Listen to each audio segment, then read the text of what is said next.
Hello, Kindred. How are we this evening? Still not kindred. Give it time, dear.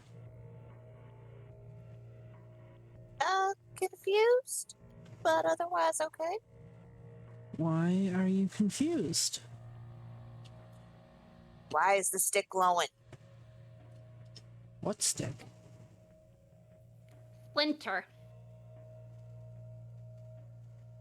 Why is it glowing? If you think I'm going to tell you that... How are the rest of you? Also confused, little bit concerned. Just very intent on getting to the bottom of everything and getting it done so that we can move on to the next task. Valid. Because we are kind of on a time crunch here. You're on And thinking about it, finding 5 pounds of carrots might end up being, at like in the middle of the night, might end up being the hardest ingredient. You're only on a time crunch as long as I say you're on a time crunch. Beauty of storytelling. Also 24-hour grocers. Anyways. You're standing in a cube of metal and going up several floors. You wait a few moments. The elevator dings. The number 7 highlighted on the ceiling. Doors slowly creak open. The hallway is pretty well lit. The carpet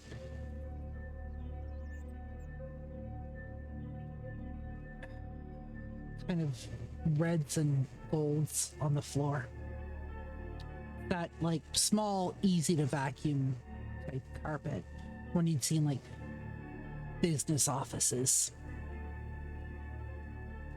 You make your way down the hallway to the apartment that you were told. Sister Mary offers one of you the key. You take it, you open the door swings open to show a simple 1-bedroom apartment. Knickknacks all over the place, a couple of crosses hanging on the wall, nothing too out of the ordinary.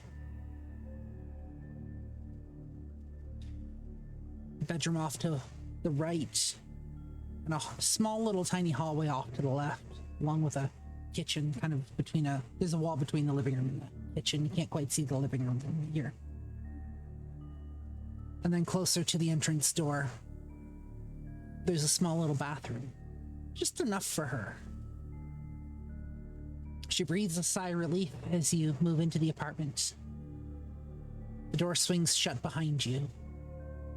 Is Illy still with us in this Yep. apartment, or did she go to her own? Nope, she's here.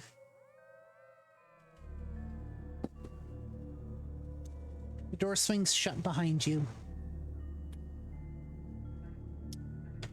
And Sister Mary Clarence lets out a sigh of almost relaxation.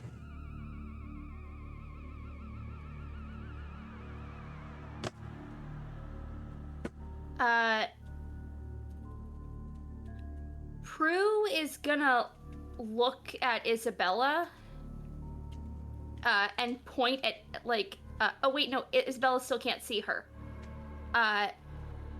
Looks at Dora May, points at Illy, mouths, "Do we know her?"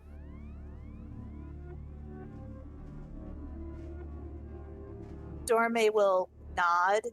We'll kind of do like a discreet nod. Sister Mary Clarence, who's your friend? I know you said her name's Illy, but how do you two know each other? How do we know each other? Oh, my dear, I'm so sorry. I am so sorry. I forgot proper introductions. Did I not introduce you to my partner? Oh. Partner in what?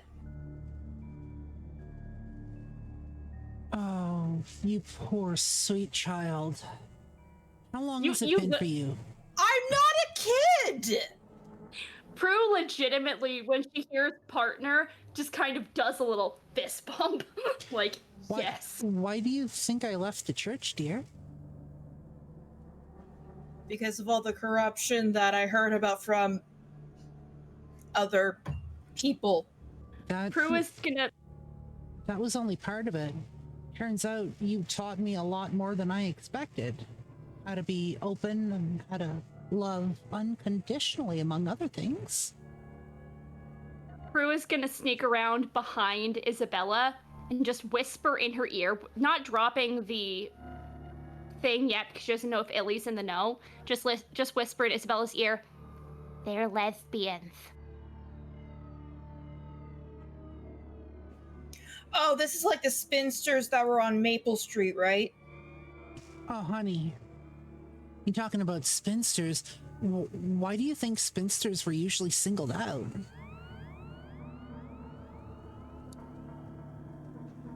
Because society as a whole hates old people? No, it's the whole thing of, essentially, if you weren't a hetero-presenting couple, you were deemed an outsider. I mean, I had an uncle who was a confirmed bachelor his entire life and lived with his roommate, and she emphasized with air quotes, his roommate, for 45 years before they both passed. Prue is gonna get in Mary Clarence, the sister's line of sight, and kind of point to her fangs, and then point to Illy, point to her head, like trying to ask, like, does she know? Like, can I be visible? Make me a charisma plus persuasion roll.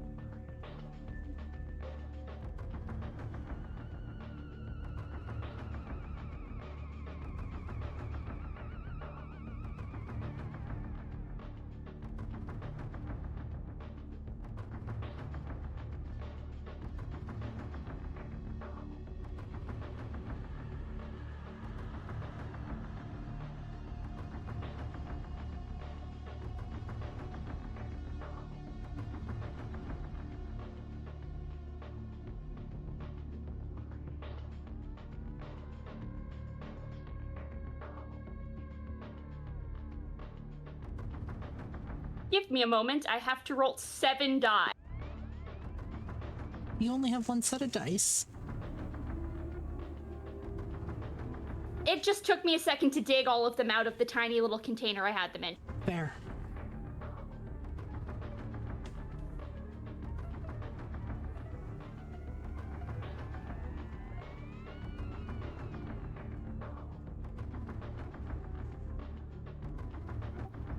Ely would have walked in the room, walked over to an armchair that had a half-finished crochet project laying on the armrest, sat down, and started to work on it. What's the design on it? Just stripes. I think I accidentally turned one of my dice to a different roll than it otherwise was, so I don't know what it originally was. Reroll it.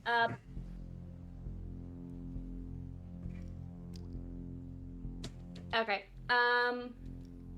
That is 5 successes.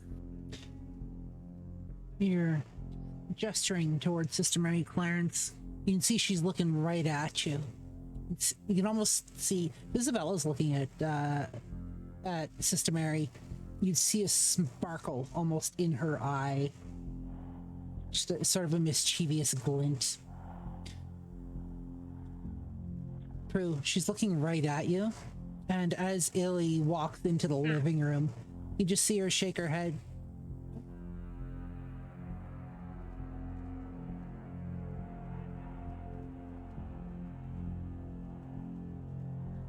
The good sister would see completely silent, but on the lips, just Prue mouthing, like, a vicious cuss word.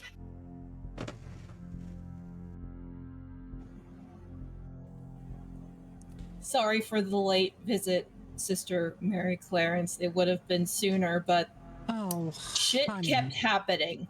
Oh, honey. We're beyond those kinds of titles, you and I, aren't we? I mean, we're practically family.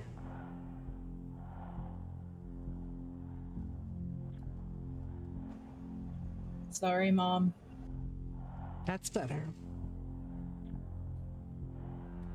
Dorme will kind of look over at Prue and just go, and just like with her kind of signal, watch your mouth, because she saw her curse. So, obviously you didn't come here to rescue me. What can I do for you? You don't ever come by this late at night. Unless it's an emergency. Never have. No, I haven't, and I will work to make sure I make a habit of visiting you more often. And shit. Oh dear. You still have that, you still have that, swearing problem, do you? Some habits do die fucking hard. Yeah, I know. Shit's for real. Yes, Prue. Question. You said her eyes were, going glimmering mischievously. Can I roll to see if she's messing with me? Like, if Illy no. actually is in the know? So it's not that. You'd know that it's not because she's lying to you about it. It's because she knows you're there and she's now got this huge fucking secret that she can't let her partner know. This is fun for her. She's having a blast, as far as you can tell. How close is Illy? The living room? Probably about 5-10 feet down the hall. It's just a short little hall. Enough to separate like the bedroom and bathroom and entrance area from the living room, dining room, and kitchen. Okay, you know the people I've been hanging out with recently? Oh dear, yes, absolutely. Okay, so some stuff has happened. I'm still me, but I might need... I have to track down my sperm donor for something, and apparently they know a person who knows a person who can help. Your father? Oh dear. Why don't we move into the living room and sit down and have a talk while I dig through some memories here? Sure, we'll go where your partner is and talk about this. That'll be great. Isabella says as she like walks down there, like she gently pushes Sister Mary Clarence in the wheelchair with permission, obviously, but like she's still gonna go. Dorme's just gonna walk behind them, and she's gonna catch Prue's eye and be like,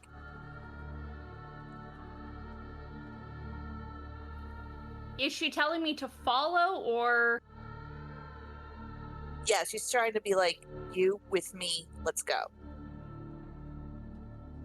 Prue gives you a look like, as if that wasn't obvious, as if I would do anything else.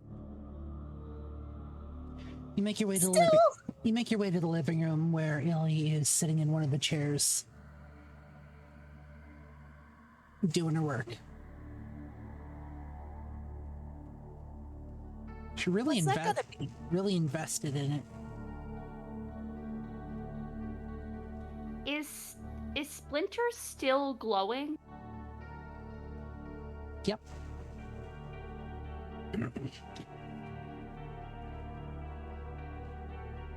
Dorme will see Illy. So what are you working on there, Miss Illy? Is it a scarf or a blanket or...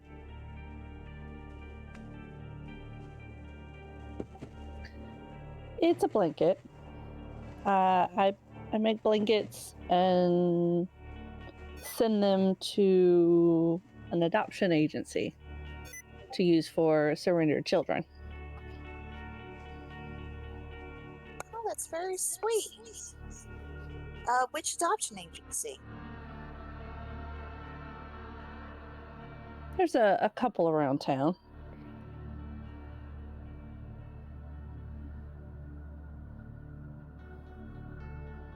I don't know why I did that. That was our. Which one is this going to be for?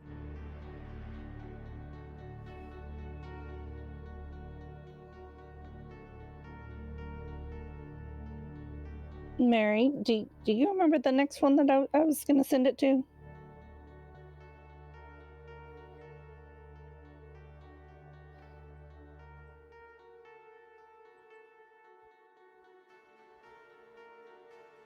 Oh, sorry, I was muted. Oh dear, it's been a couple of weeks, I think, since you mentioned wanting to start that. See if I can remember. Oh dear, dear. I don't know, I think you said something about the NICU. Just be mischievous here. The minute that Mary Clarence says memory issues, Prue kind of gives Isabella a look, looks at Dorame, and now it's like mother, like daughter. Dorme's just going to be like, not now. Like, because she's trying very hard to not laugh. So she's like, mm-mm. Isabella's features had noticeably softened slightly at the mention of like blankets for abandoned kids before it goes back to like her usual resting bitch face. Yeah, so we have a friend who like practices that weird witchy stuff and things. Mm-hmm. So we need ingredients for it. Oh, And I don't know how... Yeah. you're talking about, down at that new place, the one that took over for the Holy Spirits. Yeah. You know about it? Oh, honey, the Holy Spirits was a favorite haunt of mine. Your friends met up with me there at one point. Oh, neat. So you know about the new place. So you know the owner? I know of her. I don't know her, but... Suddenly, Prue's like, oh, and suddenly what Rafe said makes sense of like, oh, Sister Mary's been here before, but before it was the Pussycat. She doesn't know Seraphina runs the place. Yeah. Yeah. So one of the employees there has a way to track them down, but we need some ingredients. Some that are a bit harder to find than others. What do you need, dear? What's got you tiptoeing around what you actually want to say? You're nervous. I know you're nervous, Tix. Prue gets in Mary's eyeline, points at her, like points at Mary, and then points at the veins on her wrist. I need like a small bit of your blood and a gift from a parental figure, so I'm hoping you have some of my old shit from the convent, because everything of mine burned at the hospital, and yeah. I remember that fire. Such a tragedy. Shame they still don't know how that started. Yeah! Real shame. And no one will ever know.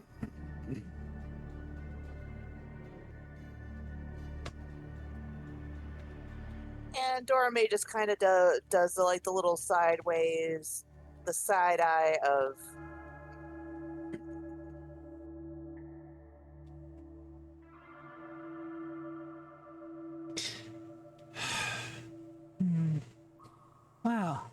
The blood I can help you with, I guess, so long as you don't need too much.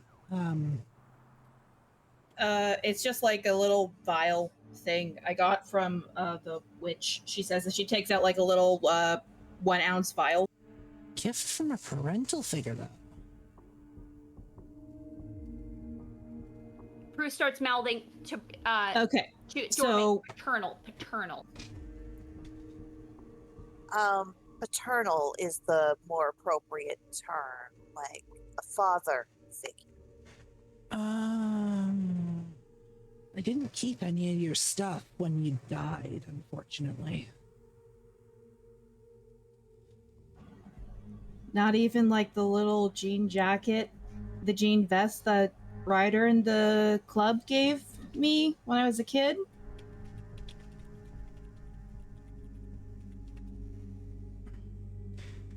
Jean jacket. Yeah, it was like a little jean vest. I got really sad one day because I couldn't fit into it anymore, so I like cut the sides and friggin' corseted the sides so I could like wear it for a couple more years. Had mouse on the back. Who died? Oh, is Isabella here? Prue is giving Sister Mary a look like, what the heck? Like, she doesn't. I thought you said she didn't know. Figuratively speaking, I died. A spiritual death, in a manner of speaking. Oh, no, honey. You died in the 80s, remember? And Dorme will step in. Yes, I remember you talking about that. Or somebody who looked like her. And Dorme will just kind of look at Sister Mary Clarence and just kind of like give a little like nod towards Ely, like seriously. You okay, dear? Yes. Do you need a glass of water?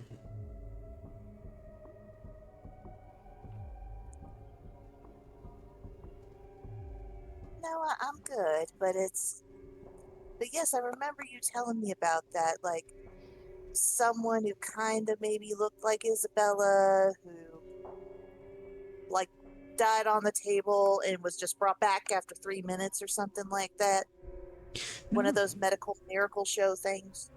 Do you not remember Isabella telling me that she was responsible for all of those weird occurrences at the old hospital? Are you losing your memory too? Dorme's like, shit.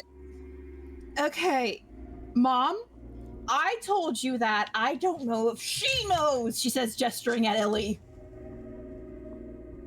No offense, dear. Sister Mary Clarence just kind of turns to look at Illy for a moment. Doesn't say anything, just turns her head ever so slightly. And stares at her. Trying to gauge your reaction. I'm not sure I understand these friends of yours. Okay. You know how I left the church, yeah?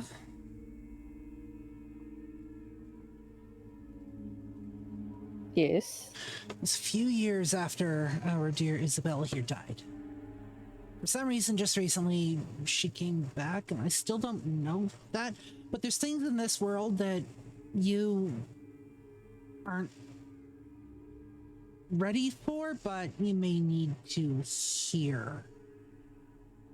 It's all sorts of... You know those things that go bump in the night? Which would explain why they show up here and ask you for blood, like they're asking for a scarf? I tried not to make it weird. Why don't you just... You know what? Let's make this simple. Maybe a lot more complicated. I don't know how this is going to work. At this point, Sister Mary Clarence turns straight to Prunella. Looks her, like, directly in the eyes. Why don't you come out of hiding? Prue, like, gives her an incredulous look, points to Illy, and makes, like, a gesture, like, you're gonna give her a heart attack. Why don't you just... You know what? Let's make this simple. Maybe a lot more complicated. I don't know how this is going to work. At this point, Sister Mary Clarence turns straight to Prunella. Looks her, like, directly in the eyes. Why don't you come out of hiding? Prue, like, gives her an incredulous look, points to Illy, and makes, like, a gesture, like, you're gonna give her a heart attack.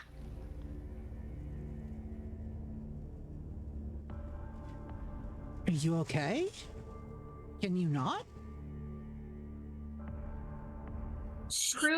Prue's like, she comes over and she whispers in the sister's ear, I don't want to give her a heart attack.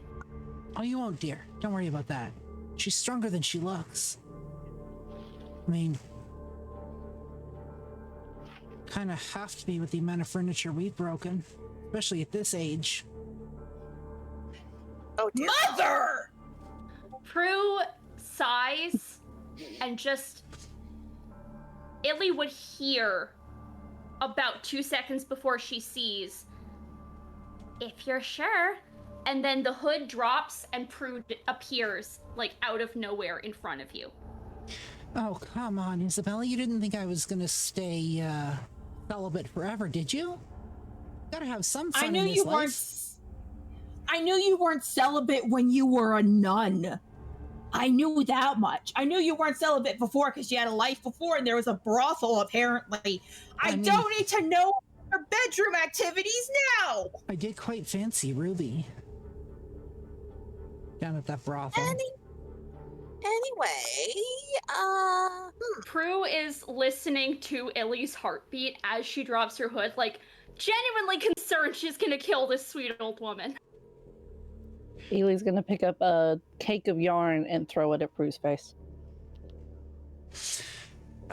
If you hadn't kept any longer, I was kind of tempted just to run over your foot with a wheelchair. Can Prue react to try and catch the yarn? Sure. Dex plus athletics, please. if that doesn't work, I have an idea. Okay. Where are we hiding these people? Oh, we're not hiding them. They're just here for a visit. I would have come alone, but I keep getting... Bad stuff happens when I wander, apparently. 2 successes. Neither of them were 10s, but both of them are on the hunger dice. I don't know if that matters. Nope, it does not. Just barely managed to grab the yarn from the air. Like a split second longer and it would have taken... It would have gone. Sorry, I'm sorry. I didn't want to do that. She told me to. Oh, it's okay. It's okay. We're safe here. It's rude to lurk.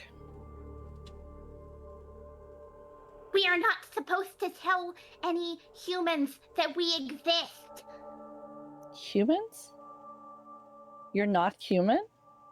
Oh, sorry, did I forget to mention that? Remember that part about things that go bump in the night?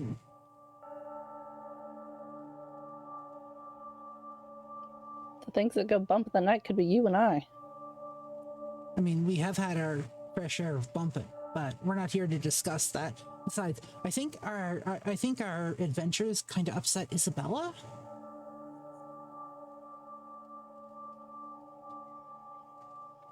I'm fine.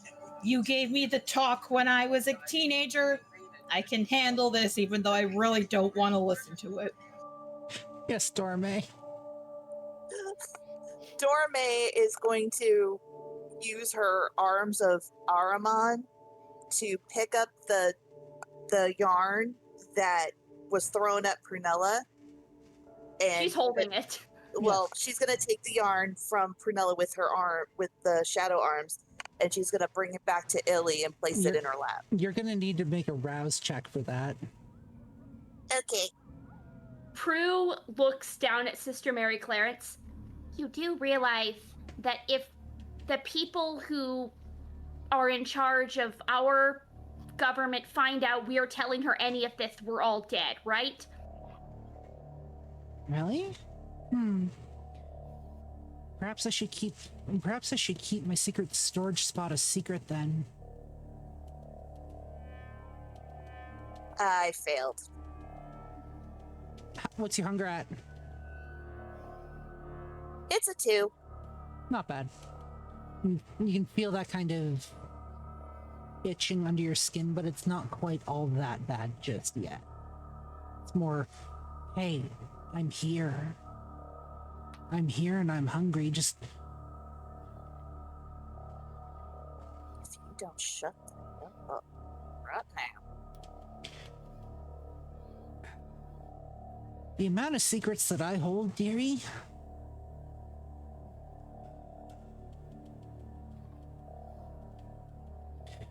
Never did really tell anyone about the boy that Isabella beat up on the playground.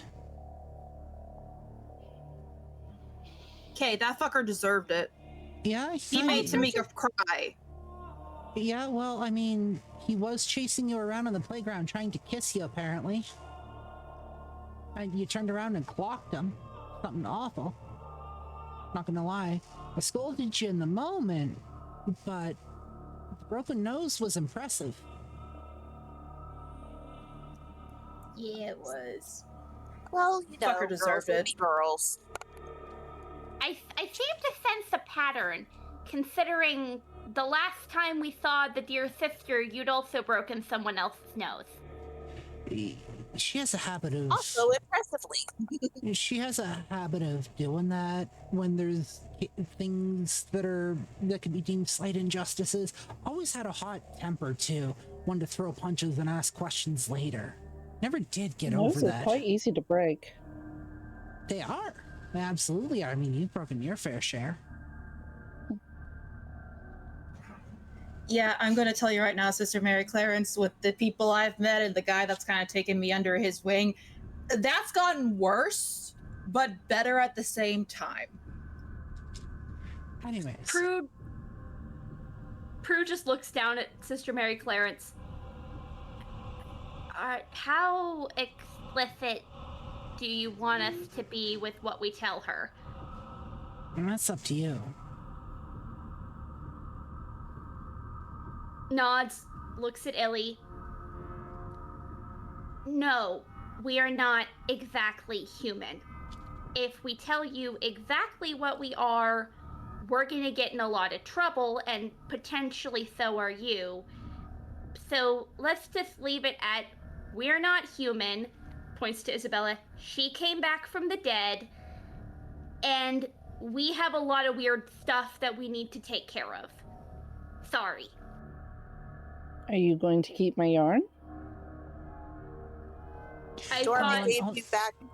Dorme With the gave shadow. back the yarn with the shadow arm. Yeah, it was just the point of hunger that was taken. So the ball of yarn sitting in your Okay. lap. She's gonna look at Dorme. Thank you. I like to imagine that this was the favorite color of. Never mind. But not human, asking for blood, dead, not dead anymore. Things I can't be told. For your safety as much as it is for ours. I mean, theoretically, she could tell you, points at Sister Mary Clarence, without getting us in trouble, because the way she knows is something that's beyond our control. But if we tell you, everyone in this room is going to get in a lot of trouble if anyone outside of this room finds out. I'll tell you later, but we're gonna have to have a talk first there, dear. Now, back to the matter at hand. Gift from a paternal figure. I didn't bring any of your stuff with me when I moved. I mean, rightfully so. I thought you were dead. I sold most of the stuff that I had at the convent. Might have donated a bunch, but I think I kept one piece. I actually think it was that jacket that you mentioned. That's, where did I put that? That might be in my storage spot back at the church. I mean, we have to go there anyway. Do you, and even if it's not there, we do have another way of getting something from a paternal figure. But do you know what happened to the blanket that Isabella was wrapped in when she was left on the doorstep? Oh dear. I'm sorry, I can't rightly remember that. That was even longer. I think it was donated to the orphanage that was down the road, the one that got closed in in 75. I know the one you're talking about. If it was donated to that orphanage, it's long gone. Why?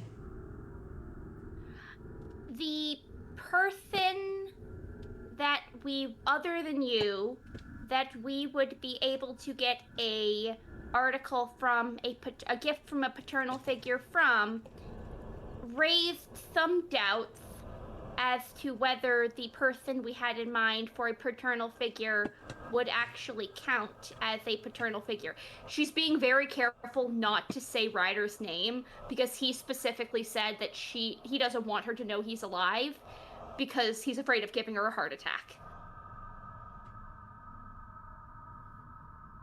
Well, I mean, giving that jacket would technically fulfill those requirements. It was a gift from, oh dear, what was his name?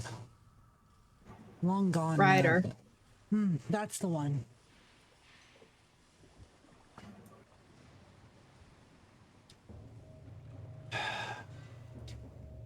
While they're having this conversation, I'm sorry.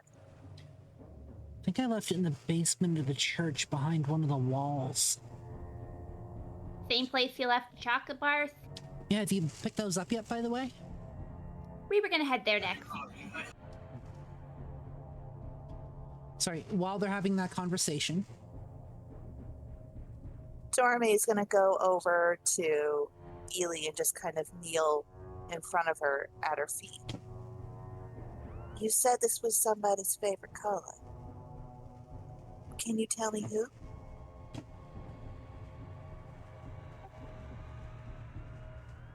Well, I don't know for sure, but I imagine it was their favorite color. What color is it?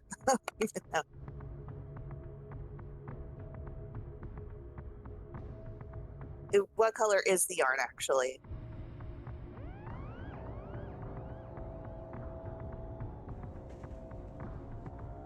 What color? Like a variegated pink. So like a dusty rose pink. Actually, yes, it is my favorite. How'd you know?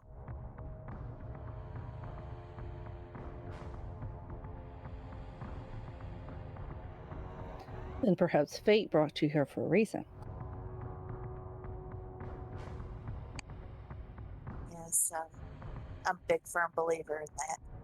Mostly because I've had way too much weird shit happen to me in my life to tell me different. Oh, and Prue here said, oh, and you told me to mind my mouth. Will you hush?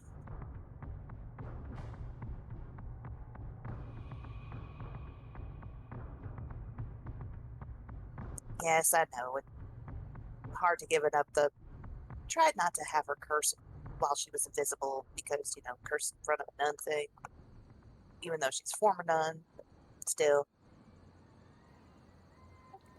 If I had a swear jar, I would buy so much more yarn.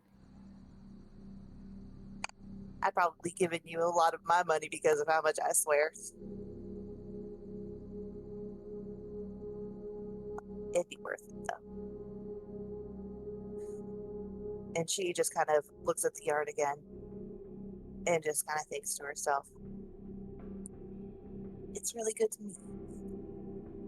I'm glad that you're here with the good sister and looking out after her because Lord knows she needs it. We look after each other. Best way to be. And she'll stand up and just kind of meander her way, give Ely her space, but also making sure that, a fire isn't starting in the other corner.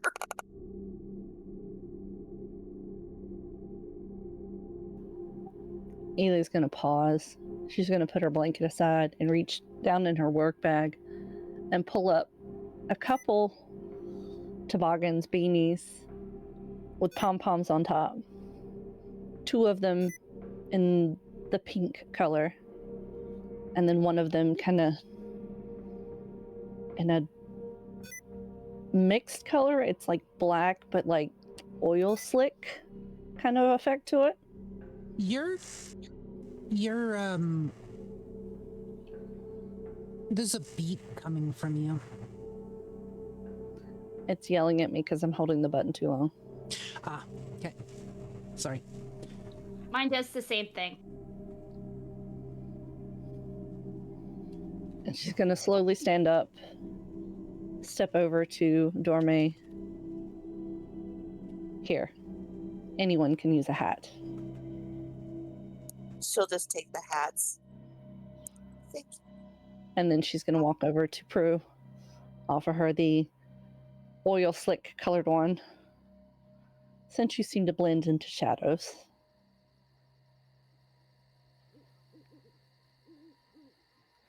Prue is just standing there stunned and speechless for a moment. And just staring at this gift in her hand, this gift that this stranger gave her. And she just kind of nods because something in her chest won't let the word thank you come out, even though it's written all over her face, and you would probably see, like, in the corners of her eyes, little drops of blood starting to well. Isabella's gonna, like, walk over and look at, like, the blanket, like, gently run her fingers across from it. Yarn's gotten a lot softer. Eli's gonna step back over to the chair with the last toboggan. And one for you too. One moment, please. Your storyteller needs to make a roll.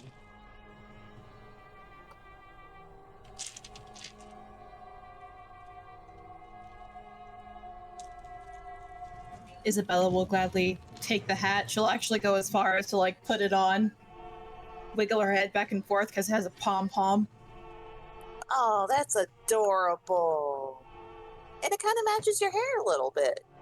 As Isabella steps over to the blanket, Sister Mary Clarence stops for a moment.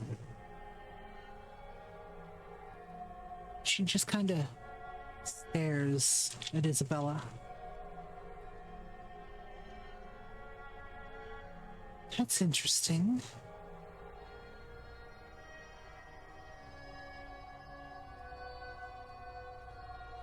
What is it, sister? Illy, dear, do me a favor and sit in your chair for a moment.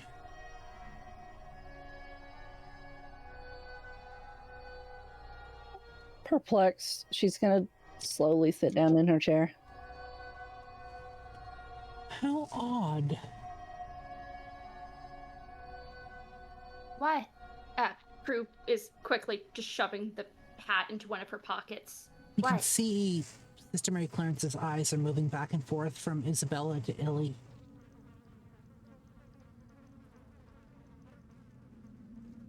They both frown in the exact same manner.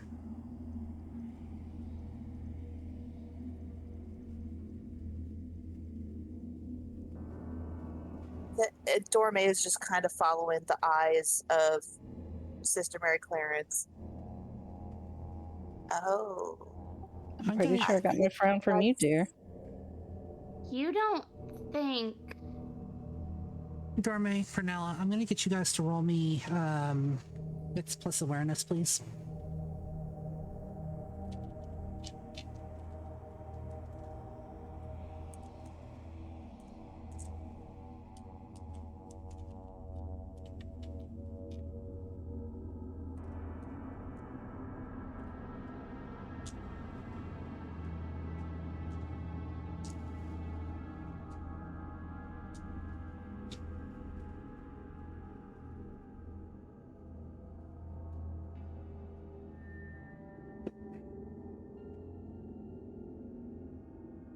Come to think of it, come to think of it, you both have the same forehead, too. Two? Isabella shifts slightly. Prunella and Dorme. The light from Splinter has brightened considerably. Prue is blunt, as Prue has always been blunt. And so it comes out of her mouth 2 seconds before she realizes she probably shouldn't say this out loud. Holy. She's Isabella. She might be Isabella's real mom.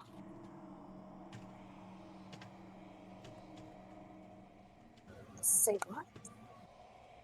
And she just cannot unsee it. Like, she's putting it, it's the slow realization, like, seeing two pictures come together, and it's like you can see how things line up. Oh my sweet lord. I'm sorry, dear. Real mom? Biological. Yeah, what the fuck does that mean? Real biological. I'm sorry. Biological mother.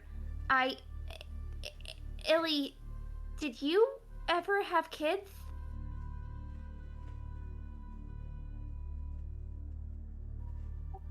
I did.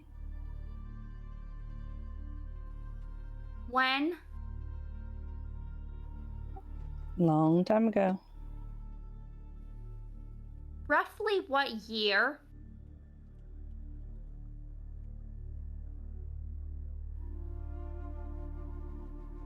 The 60s? Looks down at Sister Mary. Does that line up to when you found her?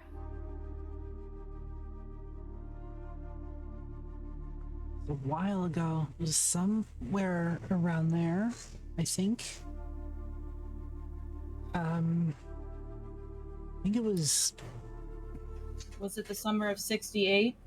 somewhere around there. I think that sounds about right.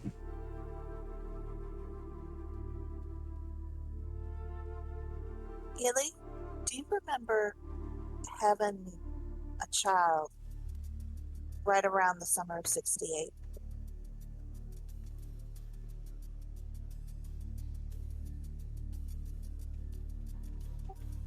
Maybe it was a long, long time ago. Okay, what we're about to say is gonna be weirder than probably any of the supernatural stuff we've said tonight.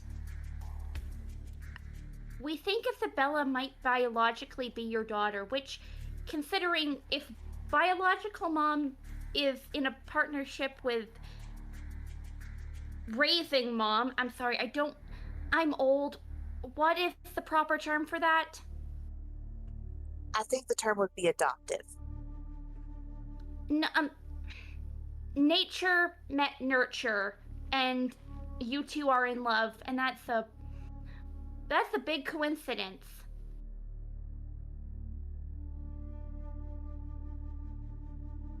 That is true. She kind of does the thing where she looks at Ely and looks at Isabella again to see if anything else matches up. And Prue is remembering what Ryder said in the bar about needing to be very sure that they're careful with magic. And then she looks to Dora May. Whose blood do we ask for at this point? I don't. It says it needs to be a maternal figure. It doesn't need to be the maternal figure, just a maternal figure. We only have one vial. We have to choose one, and if we're wrong, if you know who is right, we could potentially end up hurting Isabella. How do we choose?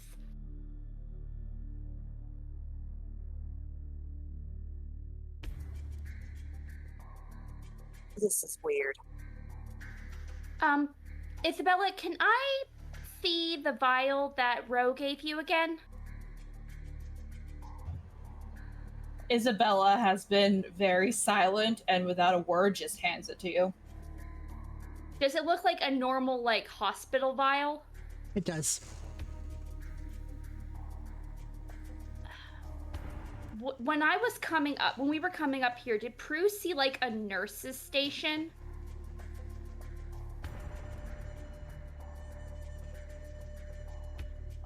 Nope.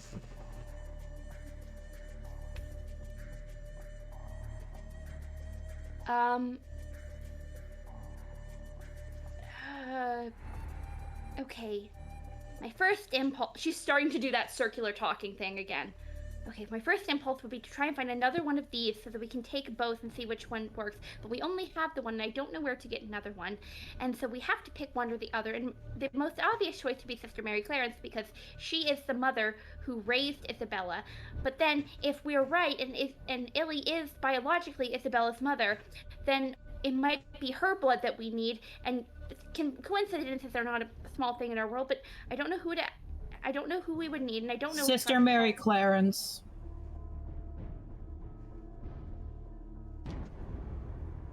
This person's not my mother. Just a person who abandoned me on a church step. She said, and she like turns around. I need a fucking... Bella.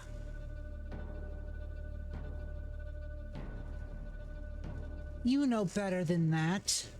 I taught you better than that. Did you know? Not until you two were standing in the same room. And how do you expect me to fucking feel? I appreciate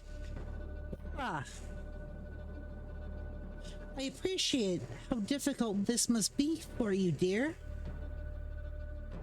But a bit of decorum might be called for here. Also, you said it was your father who abandoned you. And Illy doesn't seem to remember. No. I said I was abandoned on a church step. They don't know who it was. The only thing I was left with was a blanket.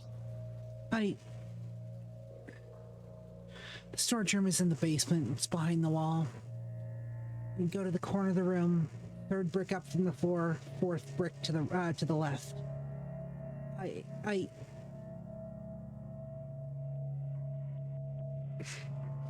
Sister Mary Clarence falls silent.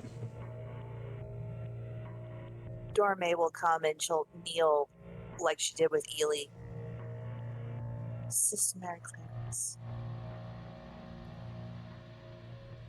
I haven't been sister in years. Well, you're sister to me now, so...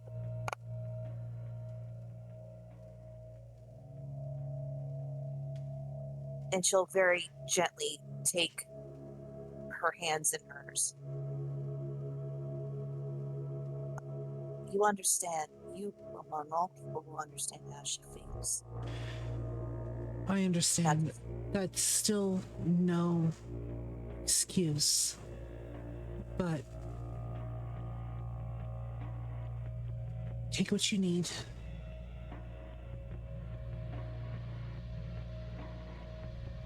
Isabella's gonna need some time. And unfortunately, that means she's probably gonna have to stay away for a while. Until she figures out exactly where she wants to stand. That's fair. I was actually just going to suggest that. She needs time to process everything. It's probably just as much a shock to her as anything else. If I knew... I swear to God, she's looking at Isabella. Like, straight up. I swear to God, if I knew...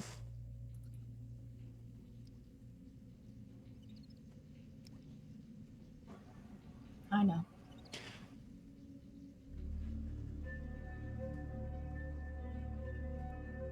I can't do this. I can't do this.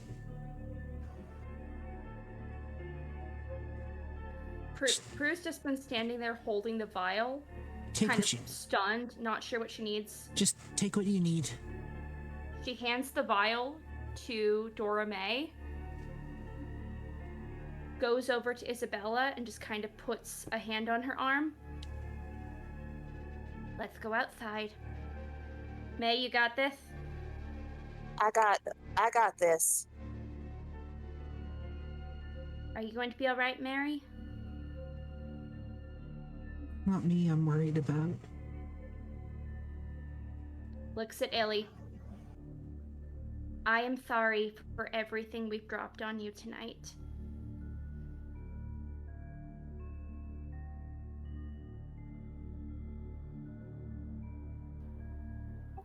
Might as well take her away. She doesn't want to be here. Prue nods, just kind of an arm around Isabella. She doesn't even... She puts her hood up, but she doesn't go invisible. Like, if anyone questions it, she's just not even bothering going invisible. Partially because she feels like Isabella needs to know there's someone here with her right now. And just, like, leads her to the elevator, downstairs, and outside so she can smoke and calm down. The moment you exit the apartment, Splinter stops glowing.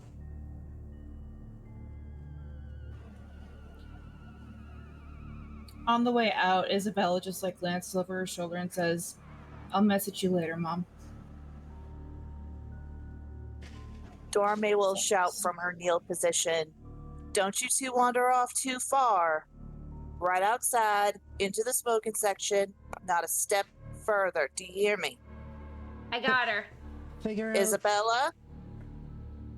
Do you You hear me? where you stand first.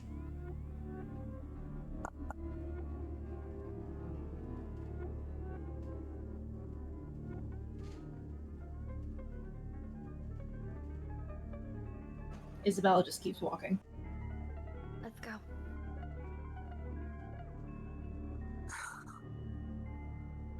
Once they're outside...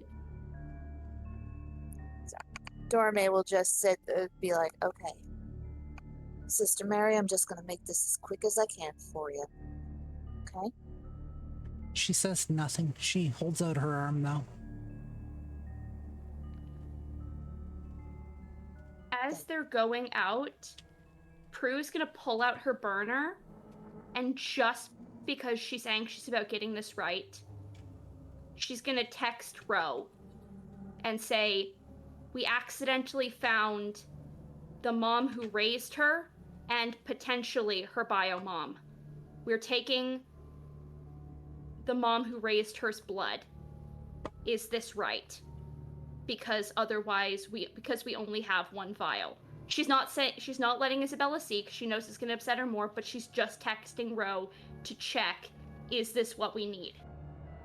You get no response.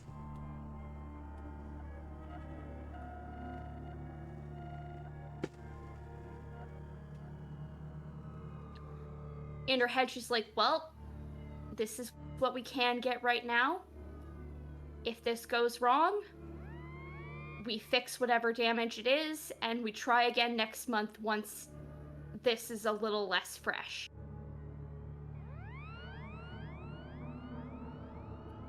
Back up in the apartment. Sister Mary Clarence says nothing. She holds her arm out. You can see her eyes are bright with, like, tears that are starting to spill over. Dorme will just get the blood from her arm as quick as possible. But the second she starts to see the tears, well, I know, sister. I know.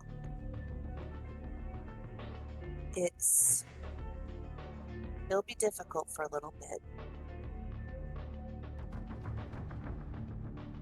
Just gotta give it some time. Sister Mary Clarence says nothing.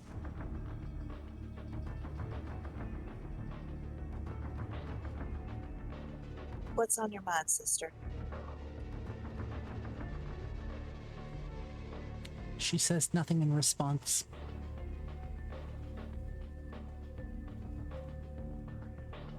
Dorme will nod, and she'll finish up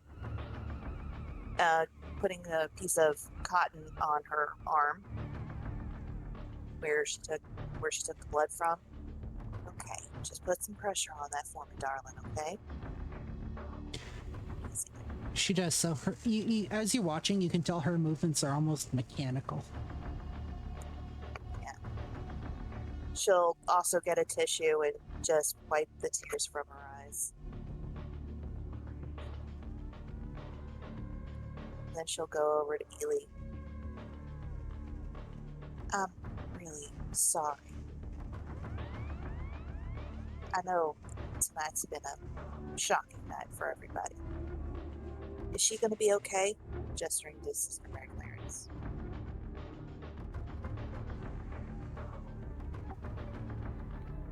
She's strong.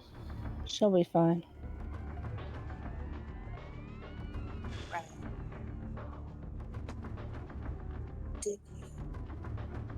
Did anything about what was said resonate or remind you of anything? Anything you can tell us? Anything at all?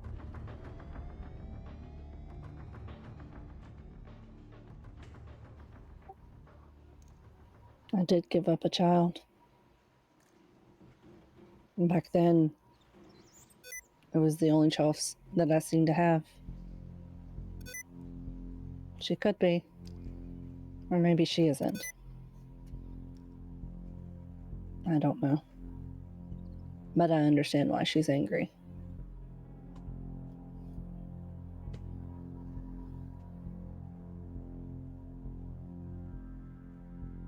There's tears standing in her eyes. Dorme will just take another tissue and dab under Ely's eyes just as gently as she can. Thank you for my new hat. I hope it keeps you warm. It will. Don't you worry about her. She's a Spitfire, but her temper's kind of like a bottle rocket. Short little ascent, little pop, and then she's fine. I know how that is.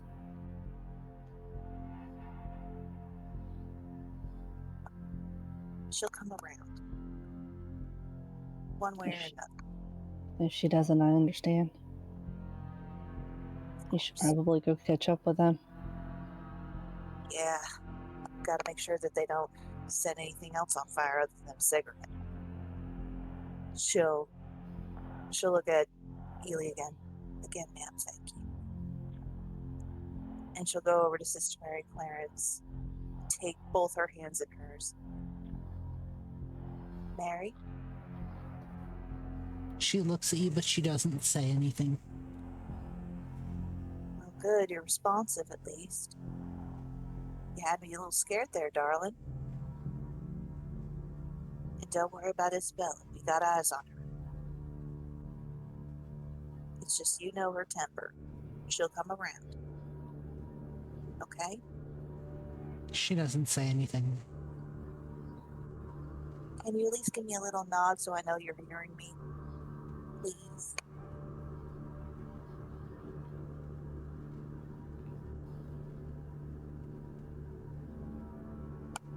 Or not. Can I tell if she's still alive? Yeah, oh yeah, no, she's alive. You watched her head, you watched her eyes like lock onto you as you started talking to her. She is responsive. She can hear you. Absolutely. Okay. Well, and she'll just slip one of her cards from her pocket into, she'll show it to Sister Mary Clarence with her, it's a card with one of her phone numbers on it. If you need to talk. And she'll just place the card like on a nearby table. You just call me, okay? Either one of you. And she'll look to Ely as well. Just know that we got eyes on him, okay? Thank you, sister. We'll take it from you. And she'll get up and walk out. As you close the door to the apartment, you hear Sister Mary's voice call out after you just before it clicks shut. Tell her I'm sorry. And then the door clicks. I will. And then she'll just yell through the door, "Don't worry, I will." You make your way down the hall, down the elevator, back outside. Prue Right. has kept. Oh, Where you find Isabella and Pernilla over in the smoking section. Nice to know that Prue you two has- didn't start a fire. Prue's been like just standing next to Isabella, not saying anything, but like if Isabella will allow it, just a hand on her back the whole time. Just knowing she just kind of needs someone there, and willing to listen if she needs to say anything bad. Isabella hasn't said a word and is on her third cigarette. I think Prue probably either took the lighter or had one of her own and just has been like lighting the cigarettes for you.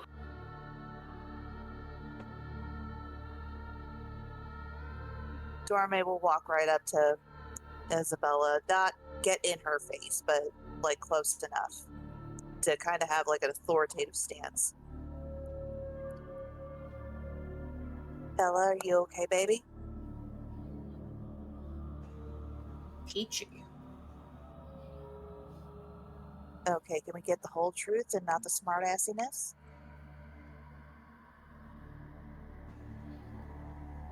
I just found out the woman who raised me, who is my mother in all but blood, is actually life partners with the woman who possibly abandoned me on a church step and made no point at all in my entire life to try to contact me. I never cared about her. I don't care about her. I don't care about my fucking sperm donor of a father. Why should I? But now I have to, because my mother is in a relationship with her. And I'm having very mixed feelings, and I'm trying very, very hard not to go into a blind rage, because I can feel it. I can feel it in my skin. Clawing. But no, it's not as bad as the friggin' werewolf, she says as she, like, flicks the cigarette away. Prue just... Make me composure and resolve roll, Isabella.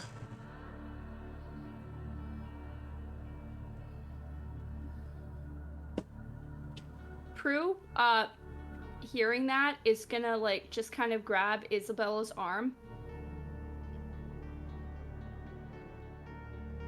Don't. Do not touch me.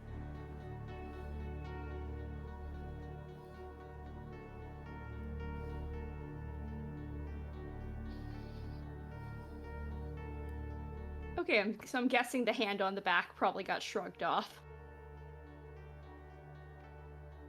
One moment, please. I got 3.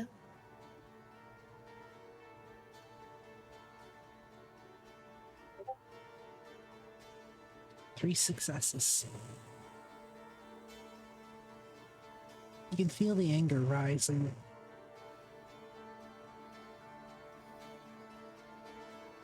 Simmering, boiling.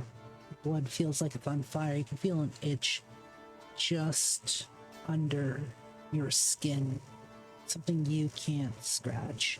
Even the cigarettes, which normally help, aren't helping at this point, Isabella. And then comes the moment where you can feel that anger bubble over.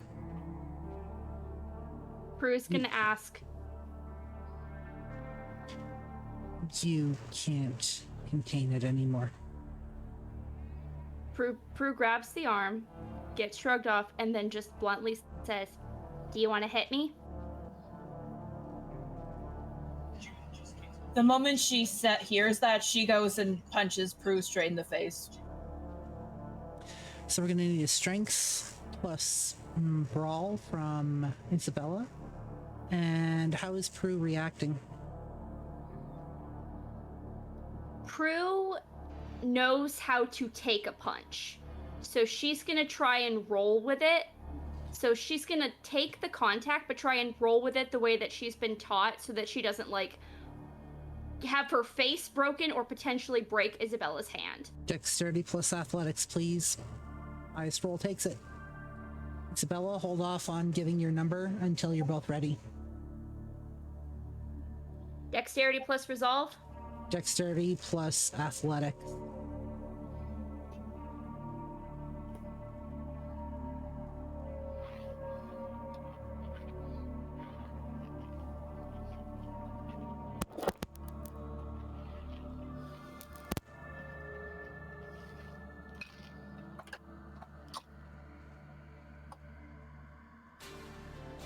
Prunella, what did you roll?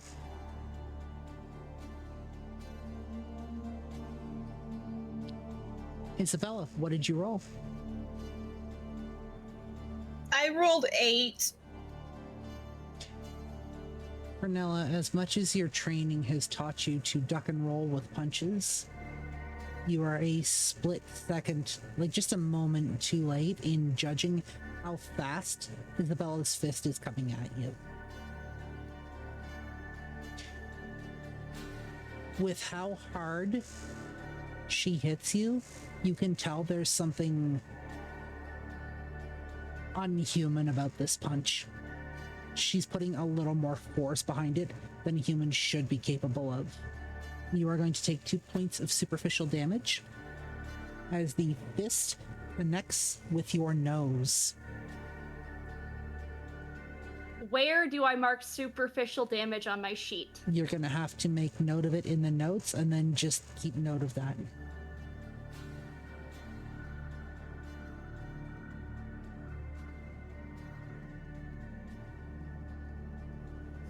Isabella is still eerily quiet. Yes, Dorme. Whoops, took my finger off the button. Would Dorme notice the severity of the punch and be like, oh, this ain't right? Like, something's up? As far as you can tell, it was just another punch. It's more the force felt behind it. Prue kind of reels back, like, but she doesn't other than, like, the whiplash, she doesn't react. She's used to this kind of thing. And so her head comes forward, and I don't know, do vampires bleed when they're hurt? They can. Your nose would probably be at a bit of an odd angle until you heal it. I mean, you can probably set it back in place if you want to, but the superficial damage won't heal until you actively try and heal it, which is done, I believe, at the end of your next, at the beginning of the next night for you. Okay, so she comes back up, her nose is, like, off to one side, and just without even, like, deadpan face, there's a crack as she puts it back right, and there's, like, maybe a little trickle of blood coming out. Do you feel better, or do you want to go into the alleyway and actually brawl? I don't know, was that enough to, like, get it in check, or is Isabella still, like, A composure blind and rage? resolve roll. Let's find out. We're gonna go with what the dice say tonight. We will eventually get to the church.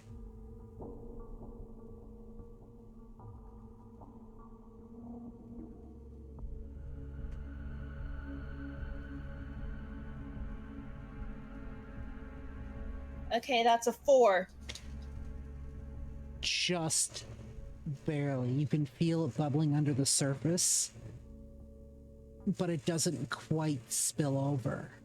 But you know when you've got a pot boiling on the stove, the bubbles from the boiling pot are like right at the top, threatening to spill over, but they somehow manage to stay in the pot itself, and you're not quite sure how? That's what it's like for you right now.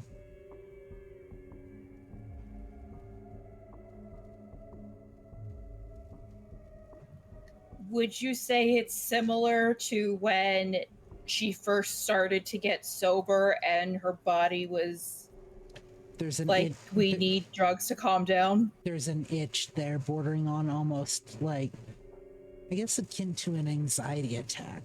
Almost. Just itch you can't scratch. You're really fucking irritated just about everything in general. And any little nudge might be enough to push you over the edge. Let's just go to the fucking church, she says, and she like digs her hands in her pockets and starts walking. Okay.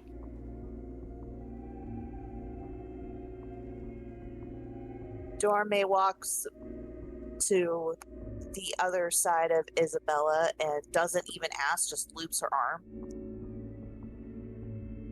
And just keeps in step with her, and actually at some point forces her in a way to slow down by slowing down her steps. Prue is still right behind Isabella. At this point, though, she's choosing not to go invisible. She's just got her hood way down to hide her face. Because, again, she feels like it is probably helpful for Isabella to know that she's got backup. It takes about 15 minutes to make your way to the church grounds. As you walk up to the church,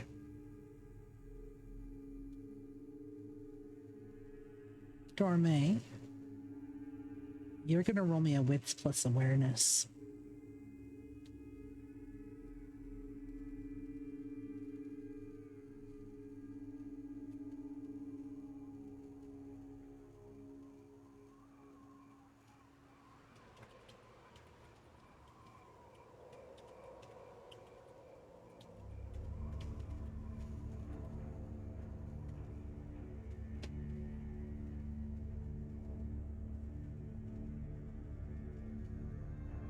I got 3 successes. There's something off. Just the energy's not flowing right here. Something not like what you felt when you went into when you went in through the portals or anything like that. It's just wrong. You'd not, if you were to describe it, it's almost like putting your left shoe on your right foot.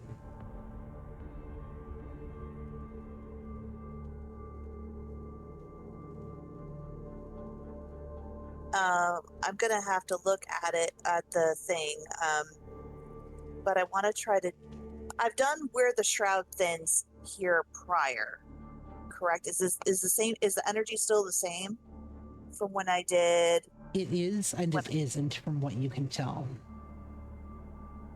The energy that you were getting from your ritual is still there, but there's something overlaying it just ever so slightly.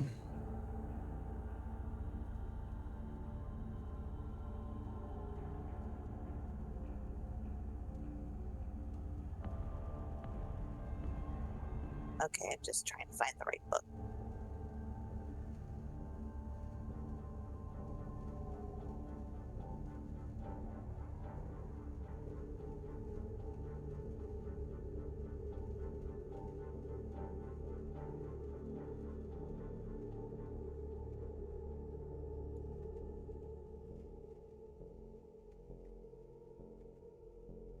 What are you looking for?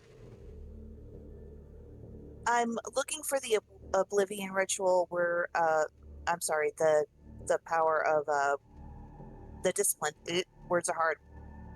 Where the shroud thins. And I think I found it.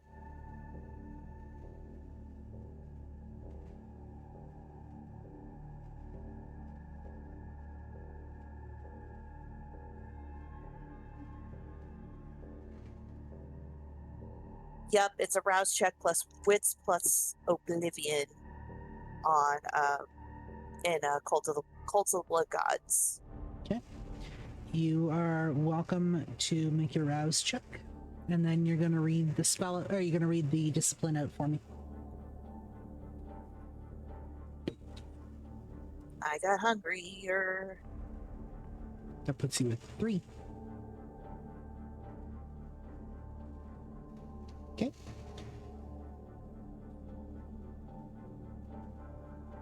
I thought she went from 2 to 3 earlier Went from when 1 to she did the went from 1 to 2.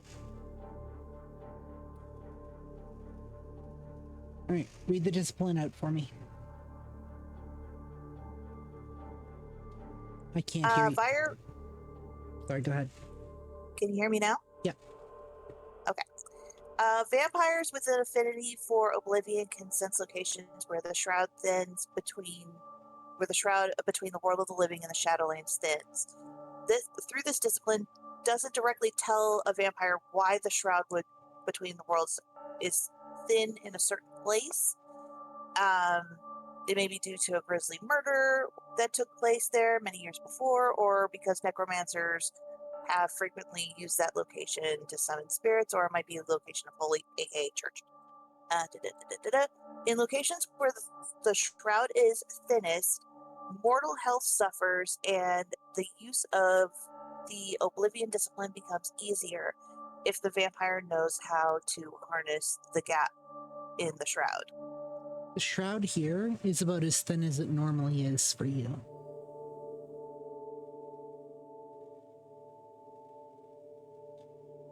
As far as that goes, there's nothing out of the ordinary. It just feels wrong. As you walk up to the church, the front door is open. And it's dark inside. That's not a good sign. No, it's not. I had trouble keeping that door open when we went back, you know when. It should not just be open like that. Isabella walks in. Prue is right behind her, and as she's walking in, she's gonna, you would see her eyes, you would see, a glow come out from underneath her hood as she activates Eyes of the Beast.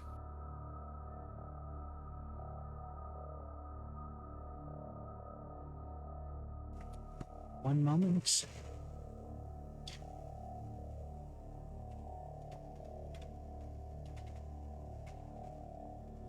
Do you want me to look up Eyes of the Beast? I'm looking for it. Give me 1 sec. I actually have it pulled up because I thought it did something different. It basically, vampire can will a supernatural red gleam into their eyes, giving them sight even in total absence of light. It has no cost, no roll required to activate.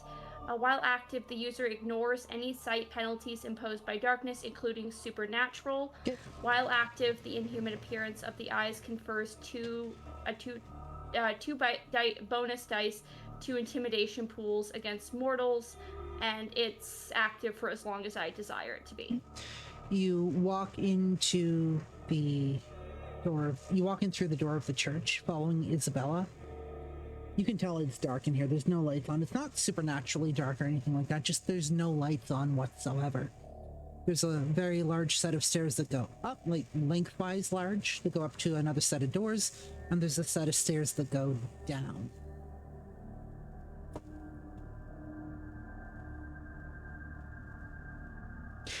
Dorme and Isabella would know the stairs that go up lead to the worship chambers, and the priest's office, and the stairs that go down lead to the basement.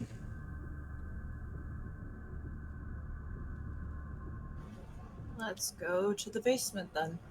You would also notice the doors upstairs are all propped open. Any light coming from the doors Nope. upstairs? Nope.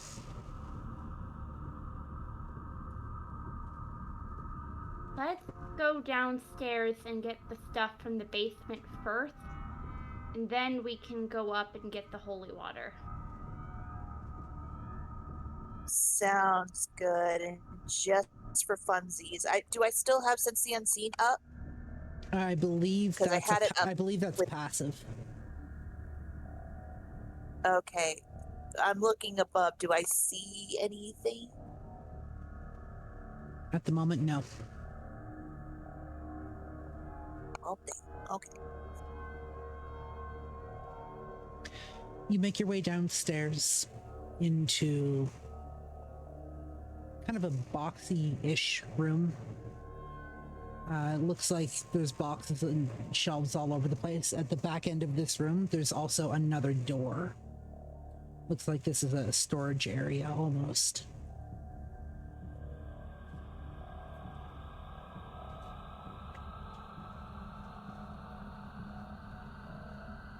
The light, as you flick the light on, the light overhead flickers just a little bit every once in a while.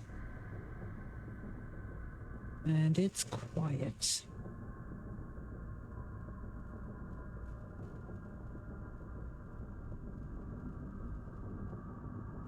Like, complete absence of sound, or are we still getting, like, air conditioner sounds or things like that? Oh, there's no AC down here. You can hear the hum of the light. And whenever it flickers, you can hear that, like, break in the connection. Kind of a harsh, bright white light. It's just, there's nothing else going on down here. Got it. Okay. Do I see the freezer that Mary Clarence said the chocolate was stashed behind? Not in here.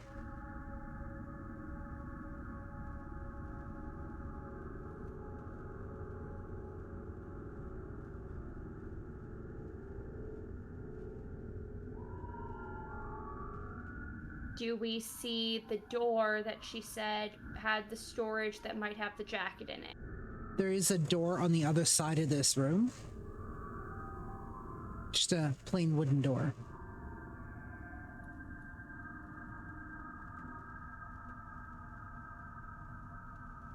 Dorme is just gonna walk over to the door and just kind of, she'll very tentatively, like, go to the knob or latch or what have you that opens it and try it to see if it's unlocked. It is. The door actually swings open into another fairly dark room.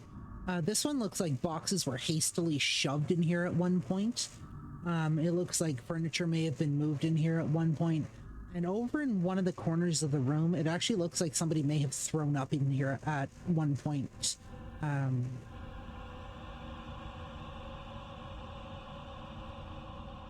It almost Ew. looks blood-colored. I know that reference. Dorme's gonna look over, see it, and go. She'll look over to Isabella. Was this one of y'all's? I don't throw up blood anymore. Well, would we know who did this? I mean, the coterie who came to save me used to live here once upon a time, so probably one of them. I'm putting my bet on it was Audley. Squirrels. Can Prue go over and, like, look at the pile of vomit? Oh no, it's literally just splashed on the wall.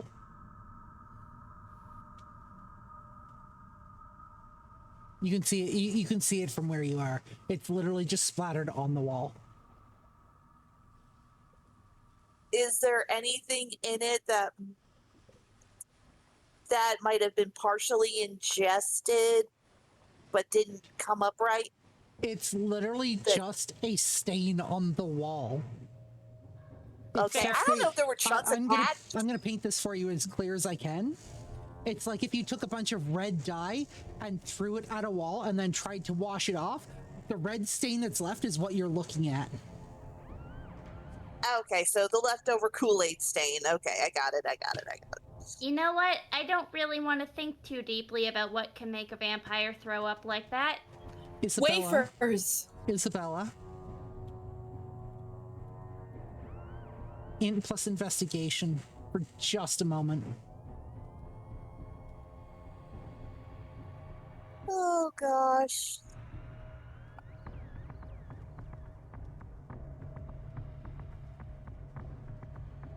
Three. As you're looking over, in very small writing on that stain, you can see in very familiar handwriting, you would know this handwriting anywhere because it's Audley's, it says Liz was here.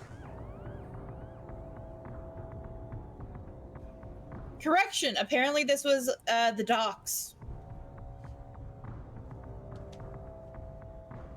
Neat. Okay, Isabella's gonna start looking through the boxes.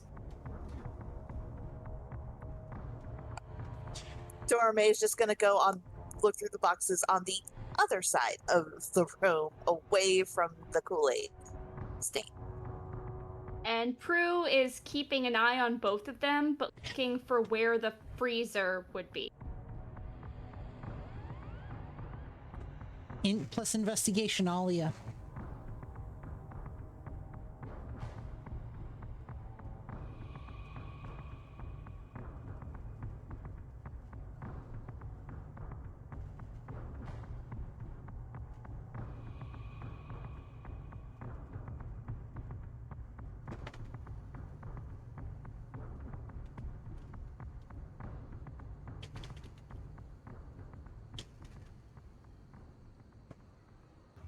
I rolled a 2.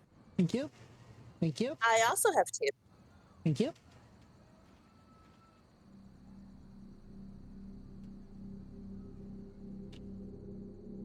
The 2 was one of my successes was a 10 on the hunger die. Does that mean anything? Unless it's paired with another 10, no. Penella got a 1. 6 or higher is a success. I only rolled one number above a 6.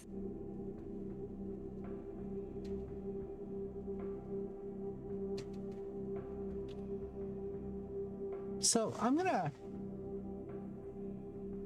step OOC here for a second. How many of you were paying attention to what Sister Mary Clarence was telling you when you were in the apartment? Isabella's ragey right now, so probably not thinking clearly. The jacket would be behind a panel of wood on a wall behind the door, and the That is not what she said. chocolate bar. A third brick from the bottom. That part I remember.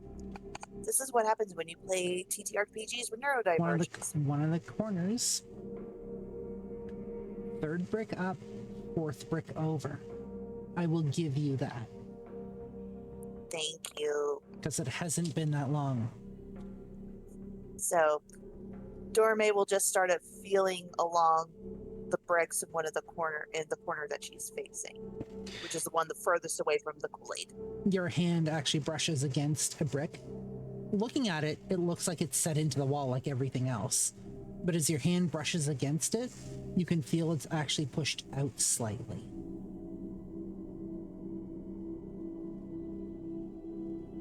Interesting. And she's doing the whole counting the bricks to make sure this is the one. Mm-hmm. It is. All right. Dorme just very gently pushes it. It pushes in. You hear a grinding sound, almost like stone on stone. And as you let go, there's a click, very audible click that echoes throughout this room. One of the and the back wall that you're standing next to, part of it actually pops open in the shape of where the bricks naturally separate. Behind that section of the wall, you find a small little alcove. There's a couple of boxes in here. There's a jacket hanging up on a hook on the wall. And behind that is a freezer door.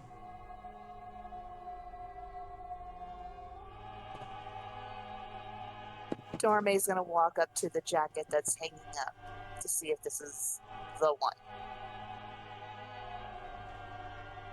Isabella? Would we all have heard? Pardon? Would we all have heard the click? It echoes audibly throughout the room.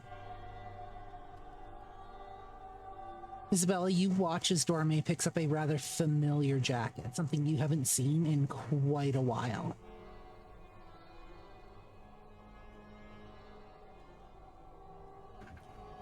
It's a denim vest jacket. The sleeves have been cut off.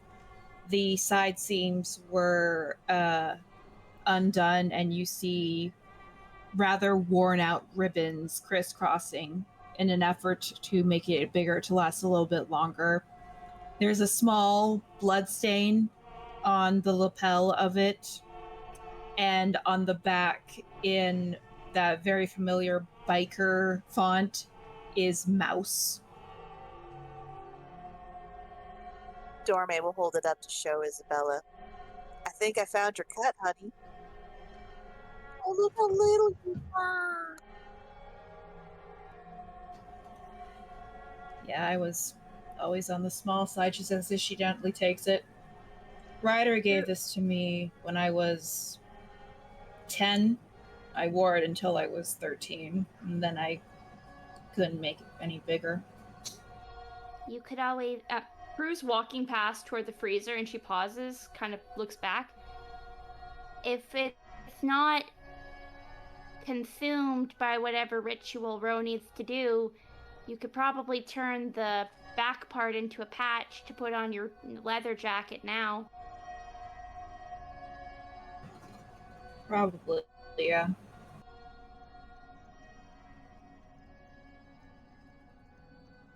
Prue's gonna go over to the freezer and try and, open it up and look for the false back or false bottom that she remembers Sister Mary talking about to find the pallet of chocolate. You open the door and it's immediately obvious that somebody's been rooting around in here. The freezer has been torn apart. There are boxes all over the inside. Empty boxes all over the inside. What was the false bottom of the freezer has been ripped up. Sitting up in the back of this freezer that is now in shambles is a box about this big, almost like a retail box, with a very old logo that says milkshake on it. Prue is looking over her shoulder at Isabella and back, sees the box, and in her head she's like, please let them still be in there, otherwise we're going to have a murder. And reaches in, pulls out the box, just internally praying, please let them still be in there, please let whoever did this have been looking for something else. You pull the box out. I'm assuming you open it up. Yep. Sitting on top is a piece of very yellowed paper. Has Isabella's name scrawled on the top. Underneath, the box is completely full. Sighs. And just you would hear the sigh of relief, echoing as loud as the click did. Okay, so, potentially bad news, but more just confusing considering that I have what we need. Looks like someone was ripping this thing apart looking for something. I don't know what. But the good news is, whatever it wasn't this. And she pulls the box out and, presents it to Isabella. My chocolate! She instantly grabs it and, holds it to her chest this is mine now. Mine! Why don't you go ahead and chomp one down? It actually might help your attitude a little bit. Might help your attitude a bit, but she does open the box, but sees the Isabella on it. Is it like a note? Is it a folded piece of paper, Yeah. or is it just Isabella? No, it's a folded piece of paper. Isabella picks up the note and like unfolds it. Dear Isabella, dearest Isabella, I meant to give these to you when you came back, but you never did. Bought them as a way to say, welcome home, congratulations on your recovery. But things took a turn for the worse. So I'm leaving them here as a bit of a tribute for you. I want you to know that I miss you. And wherever you are loved. And I hope that someday you find the peace that you were looking for that you could not find in this life. Until we meet again. SMC.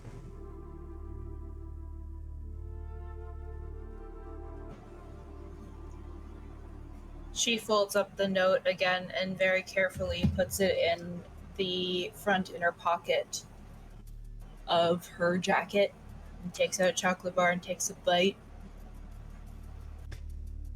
It's not exactly the same as you remember. I mean, several decades have passed, but it's good enough. And considering you can't actually get these anymore, it's pretty good. It's just like taking a bite out of heaven itself. It's almost like a warm hug for you. And considering several decades have passed, it has held up remarkably well.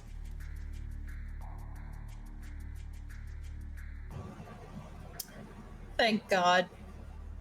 I needed to have like 10 of these on hand whenever I would have my periods. It was awful. Thank God I don't have to go through that anymore. Prue looks at Torame. Are you gonna tell her?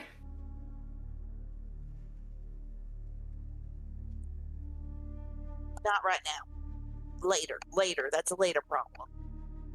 Prue nods. She's gonna go back over to the freezer. I wonder what they were looking for. Because if it wasn't this... Like, May, come see what you think of this. Darme will look over and see the dishevelment tornado that is in this freezer. It's wrecked. 1 second. I'm gonna message a friend, she says as she brings out her phone, still eating a chocolate bar as she writes a message to Elizabeth like, hey, did you guys do something weird to the freezer in the basement of the church? Question mark, question mark, question mark.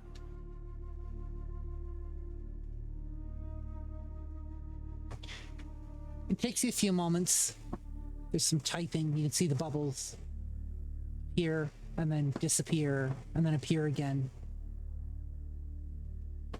One moment while Elizabeth writes in the chat.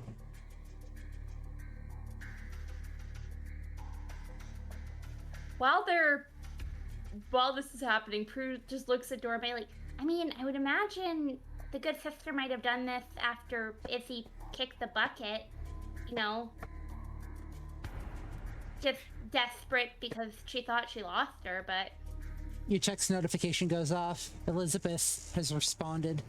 Other than throw up on it? No, I don't think so. Why? Is everything okay? Isabella's gonna take a picture of it and just send her a thing back like, someone tore it apart. Dorme will see this and just kind of like do a Vanna White impression, like, ta-da.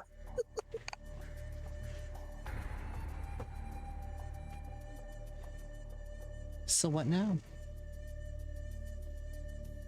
Okay, We get so- holy water and we go upstairs, Isabella says as she starts walking out of the basement with her chocolate bars and her vest. I think we reversed that order, but Izzy, wait! 1 second, Izzy, Missy. no!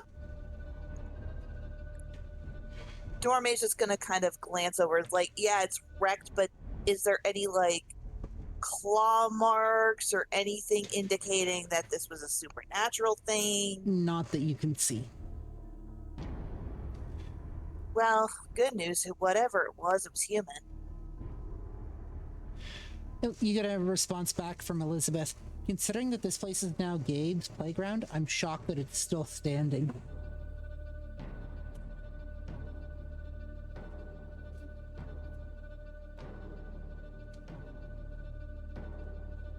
Isabella shrugs. Can we go do the things? Because apparently this is someone's playground. And I got what I came here for, and we still need to get the fucking carrots. Right. 5 pounds of carrots. That is the most random magical item that's the most random thing I've ever heard of in a spell. Like, well, she there's mutters always this like as she- one. There's always one random thing in spells and stuff. Maybe it's to help improve her sight for the spell. I don't know. I think Prue is gonna just... She's trying to catch up with Izzy. And she's just gonna take a breath and just leap. And I think... How tall is Isabella?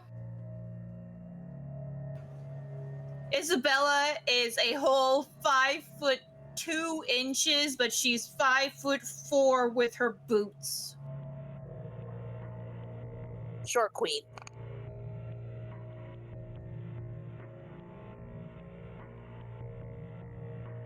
What is that in meters?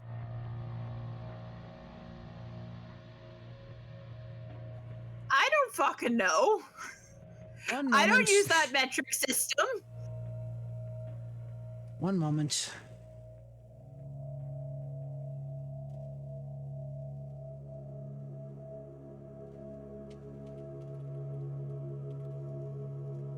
.5 meters.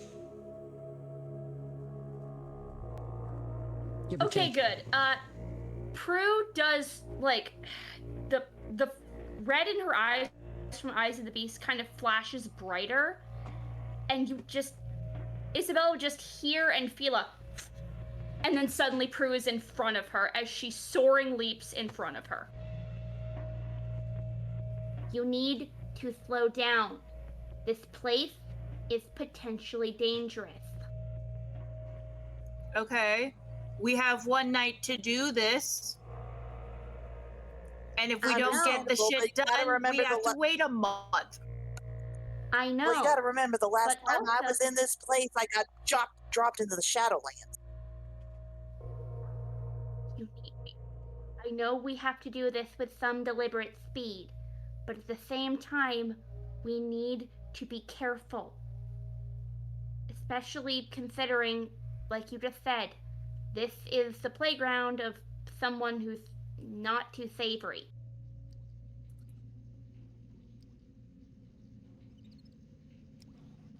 Can we go then, please? Yes, just stay close to us, okay? Don't get ahead of us. Maybe you guys should walk faster. You know, for people taller than me, you walk real slow. Darmay, as you're walking through the church, you can hear a slight whispering. It's indistinct what's being whispered, but the tone of it sounds really familiar.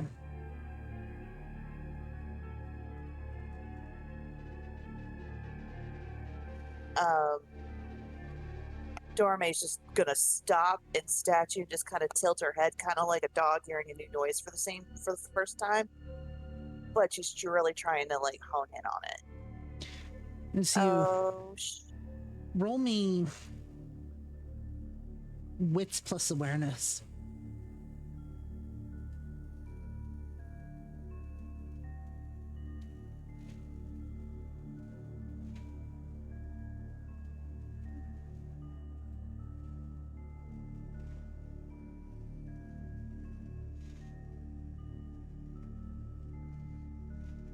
I got 3 successes, but 2 of them are 10s. 2 of them are 10s, so that is a critical success. Congratulations. You listen, you hone in on it, taking a moment to block everything else out that you can. Do you have heightened senses as an ability? Sadly, I do not. Okay. you block everything else out for a moment and just really focus in on this. You hear a really familiar voice. It's Kieran's voice. You don't know where it's coming from. It seems to be coming from all around. It's really annoyed. And all you hear is, "God, you guys take forever."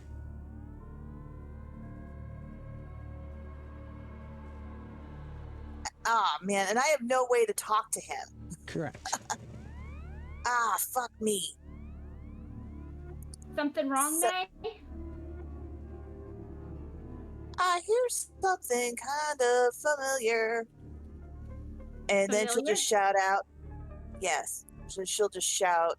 She'll just kind of do the thing where you look up at the ceiling and she'll just shout, "All right, Shadow Boy, where the hell are you at? You get Kieran?" you get no response, just incoherent whispering. "Boy, you need to speak up. I'm old." Well, at least you're willing to admit it, Isabella says as she keeps walking. And I'm dead. What's your Prue? point? Prue pauses when she hears the name Kieran, but is shaken out of it when Isabella keeps moving because Kieran's supposed to be dead. This isn't normal. She's got to keep an eye on Isabella. Dorme just grabs Isabella by the back of the pants and is just holding her. "I will use my shadow arms and I will put you in ear jail, little girl. Now you better stop." There's nothing inside. The building is empty. Would you hurry the fuck up? Do God. we hear this now? Or No. is it just Dora Just May? Dorme. Well, Jesus. You figure being in the Shadowlands would at least... You know what? You're right. We're gonna get moving. I just had to get little Miss Impulsiveness here to stay nearby. Because I really do not feel like being on the business end of a pissed off Bruja if his ghoul goes dead. It's kind of sweet that you're more worried about Ricky as opposed to Ryder. Hey, either or, I don't want to be on the business end of either one. So, The building whis- secure, right, buddy? The whispering fades. It's gone. Jesus shit. All right. Well, apparently, our buddy from Beyond the Grave wants to make sure that we wrap this shit up. See? And see? we're- See? Big brother Kieran agrees with me. And we're sure that this is actually him.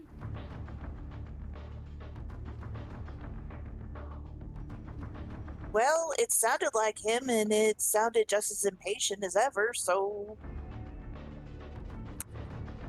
And Dorme Would just kind of Prue- looks up. Would Prue And have Dorme been just filled- kind of looks... Go ahead. Would Prue have been filled in about the whole Shadow Kieran, Shadow Isabella thing from, like, would she have gotten that debriefing at all? Not to my knowledge. It might have been mentioned in passing, but we didn't go into detail. Or at least Dorme would not have gone into detail. Anyways. Dorme just kind of walks with him and says, yes, quick, no. Walking with him and being like, Karen, if it's really you, and she'll just walk over. Do I see a candle or anything nearby?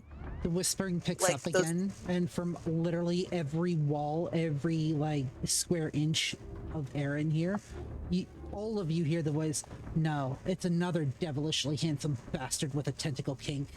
Would you hurry up?" All right, you. Hold so on we to your all- non-corporeal britches, all right? We all hear that. Yes. Isabella blinks several times. Everyone else heard that? Good. We listened to Big Brother Kieran. She says she tries to like walk forward, like, come on! As Dorme's just behind her, just getting dragged. As you move into the atrium,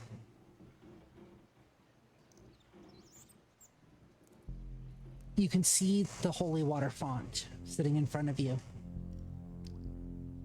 The room is quiet except for your footsteps, for those of you that breathe. This font looks like it hasn't been touched in a couple of days. Those of you that can see this entire room,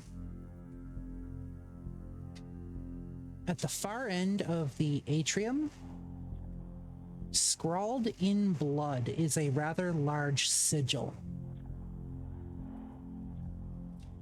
Jagged lines, circular That's pattern. new. In the side chat.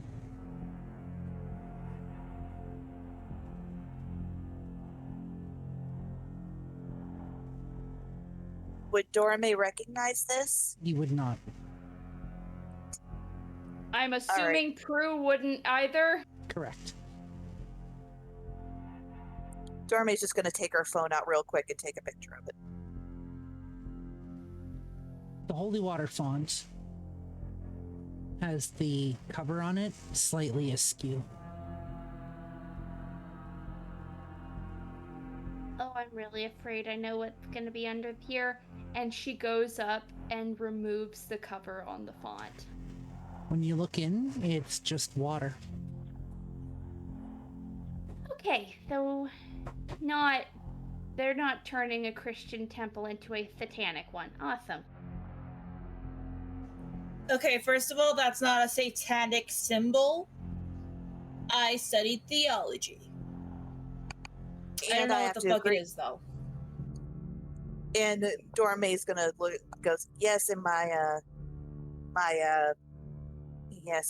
father. Well, I did some reading in the 80s when the whole satanic panic came about. You know what I mean? That's not The whispering That's- picks I up know again. what you beyond the meant. point. The whispering picks up again. Don't touch random cups this time. Yeah, don't touch random cups. Thank you. Looks at Isabella. Contact? Me and Karen touched random cups in the Shadowlands, and we went into catatonic states where we had to be slapped awake. Can confirm. I did the slapping. Okay, so are we... Looks up. Are we saying that we're there? No, we're not there now. And you can hear her trying to avoid doing the overthinking thing. Okay, focus. How do we get the holy water out of the font? We don't have another cup that I'm aware of. And if either of us tries to touch it, we're probably gonna flambe ourselves. I might have a flask in one of my pockets. I'm gonna look around and see if there's any like those plastic bottles that they give you. Isabella, roll me a d10.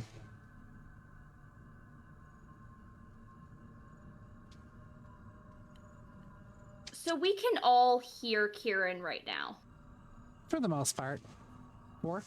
4. You find a very small flask in one of your pockets. It's your emergency flask.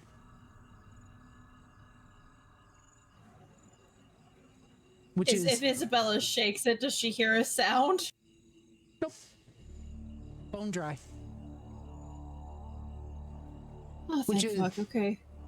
Which is really weird that you have an emergency flask, because as far as I'm aware, you don't drink. Isabella doesn't drink, so she actually pauses and looks at where the fuck did you come from? Time shenanigans. Maybe you held it for somebody and just forgot. Are there, as Isabella's walking towards the little thing, she looks it over, tries to see if there's any initials on it or a symbol or. As you're looking it over, you look at the bottom, it's got a K inscribed on it.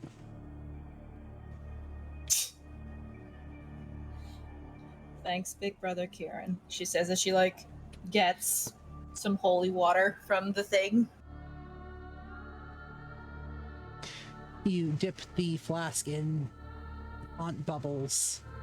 A moment later, the weight on the flask is more than it was as the water pours into it, leaving the flask completely filled.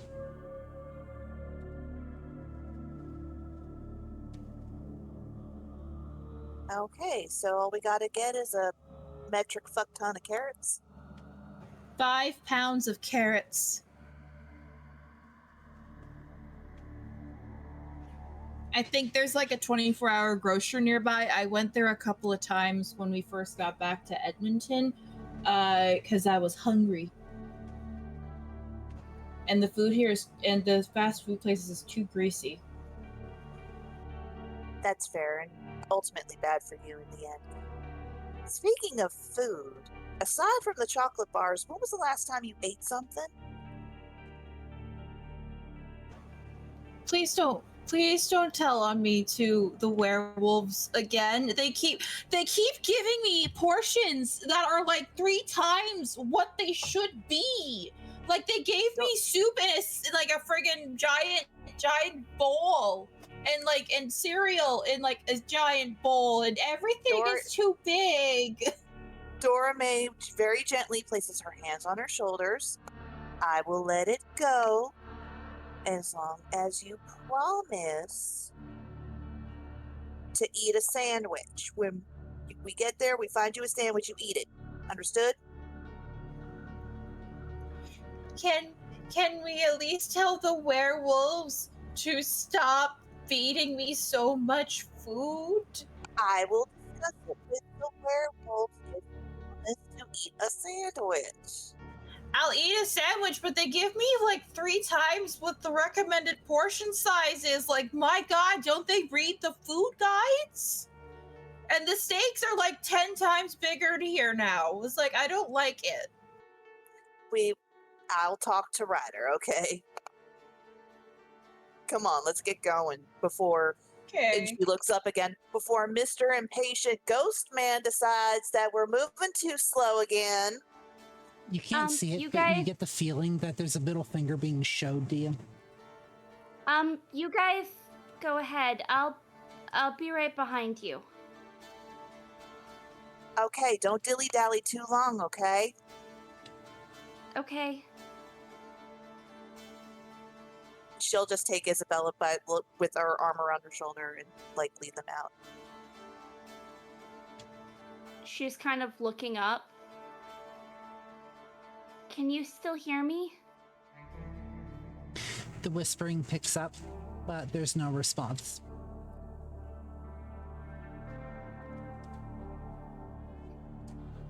I'm going to assume that you can still hear me. And this is probably... I'm dead, My not only- deaf. Oh.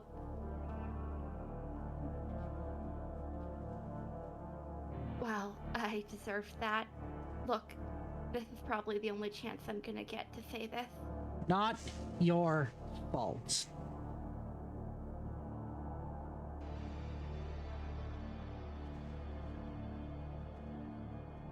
I should have gone in. Not I should have. your fault. And I'm gonna need you to stop blaming yourself. You got a job to do.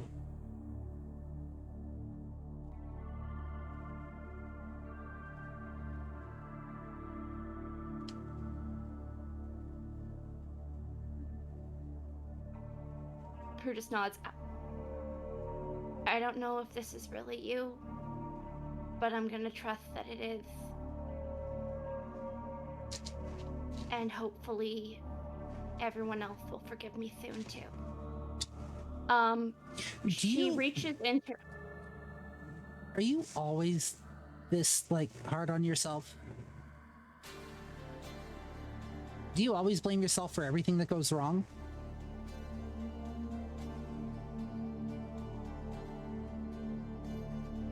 I've never messed up this bad before, and you are dead partially because of it. I was dead before, too.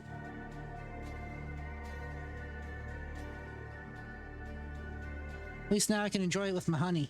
Like,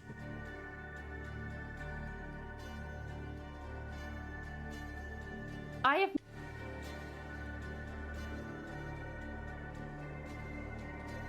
piece of advice.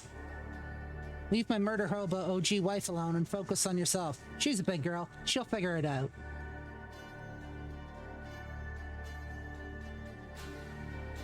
and you see the same expression as was at the nursing home of just like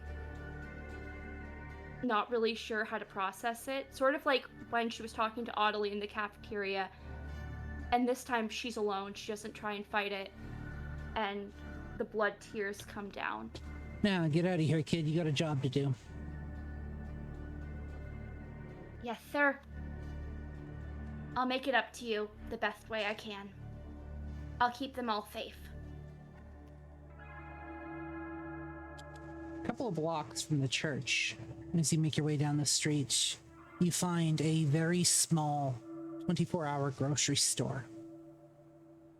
It's not really busy here, not a lot of cars out front. Somebody wandering around inside the front of the shop, minding one of the cash registers.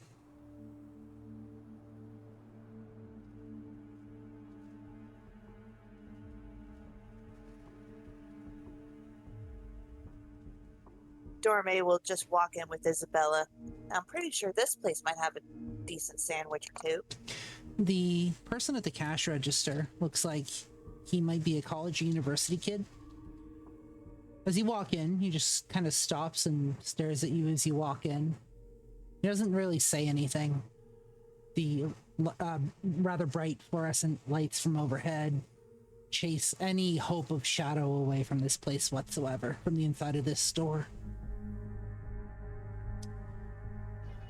Isabella just gives him like a slight nod of acknowledgement as she walks in and goes towards the produce section.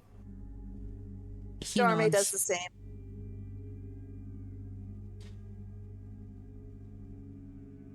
You make your way down one of the aisles to the produce section. About halfway down the aisle, you hear a thud, slight rattle.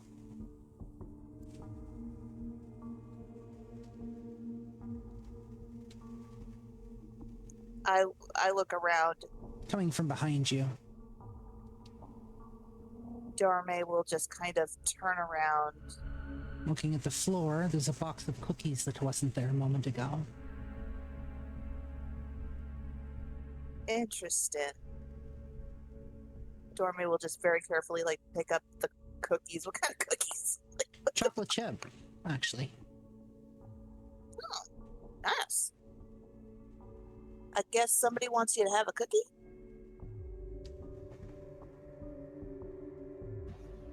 Isabella slowly reaches down and picks them up. Oh, Dorme has her in her hand. She's holding them. Oh, she looks at it like, I mean, yeah, I guess. Cookies are good. Well, maybe we're supposed to get these, so she hands them to you. Isabella takes them and continues to walk down the aisle. As you do, you... My God. Go ahead. My God, why are prices so high? If you're looking at one of the price tags, Isabella, from behind one of the shelves, you see a pinpoint of light.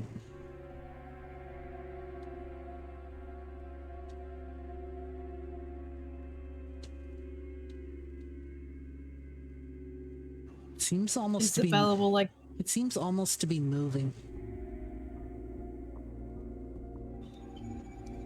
Is it like a laser pointer? No, it's like there's... How do I put this?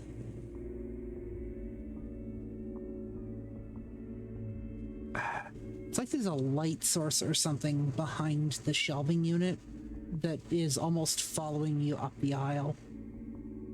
But it's like in between where the shelves are. Has Prue caught up with them? Yes.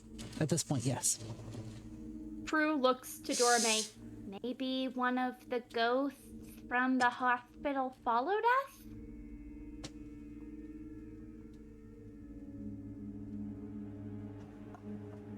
They can't get this far. Isabella continues walking down the aisle, keeping an eye out for the light. Dorme's watching the little pinpoint of light as they go. The shelf rattles a couple times. The closer you get to the end of the aisle, the shelf rattles a bit more. Dorme takes Isabella by the back of the shirt a little bit, just kind of slows her down, or actually takes her shoulder and slows her down. Wherever you are, show yourself. You don't have the time nor patience for this shit. You don't get an answer.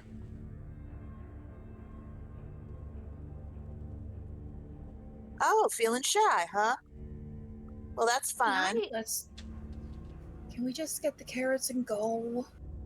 Yes. Can I see if there's a way to get behind the shelves? The only way that you can see at the moment is up and over. A gap at the top, but that's going to take some doing. Other than that, it's probably moving the end caps. Can I look around? Does this place have security cameras? Yeah, it's a grocery store. Every grocery store these days has them.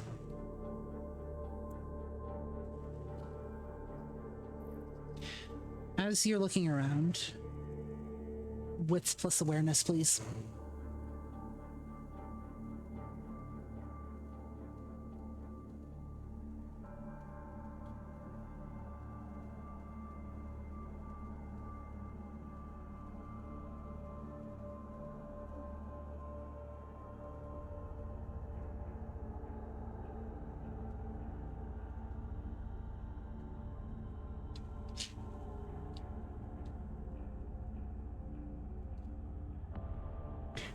Dex plus athletics, please.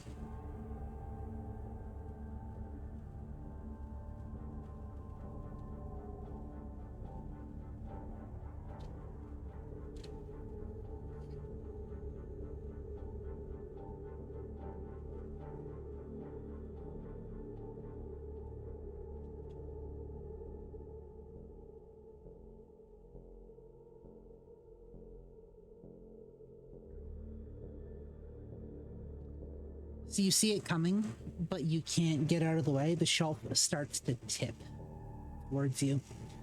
It hits the ground with a giant crash and pins you for a moment before a really disheveled, scrawny 15-year-old looking kid stands up from behind the shelves. Ah, shit, my boss is gonna kill me.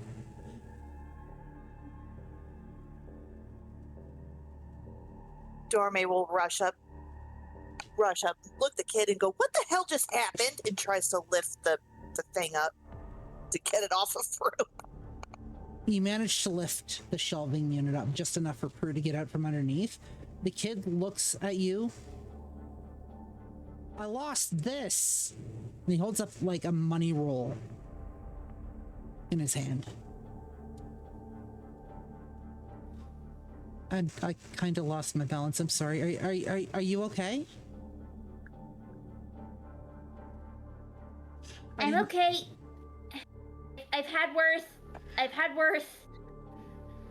The good news is I got the money roll. The bad news is, unfortunately, it doesn't make up for the product. I am so fired. I mean, I don't think it's ruined or anything. It just fell on the floor. The items that were on the shelf? Toast. We can't sell those anymore.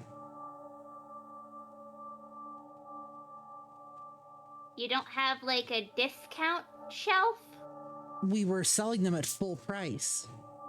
That means we're only getting half the cash for it.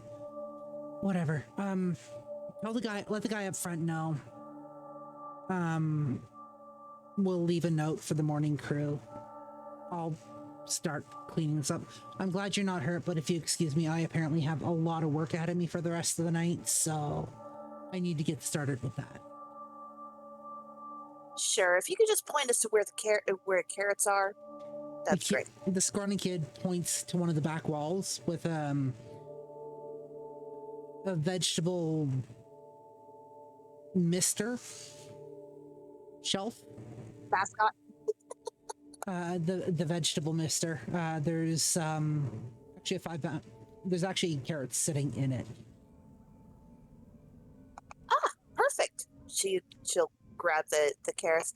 Thank you so much, and good luck. Takes Prue and Prue is actually gonna pause her and like look between the kid and the shelf. Hey May, you need a lot of food at our place to feed all the people who are there, right? Dorme turns around. Huh. Very good point. And just looks at the food that's on the ground that's spilled. Like, what kind of food is it? There's pancake mix, there's syrup, jam, some peanut butter, some flour, some sugar, the whole mishmash. So, the old pantry staples. Yeah. I tell you what.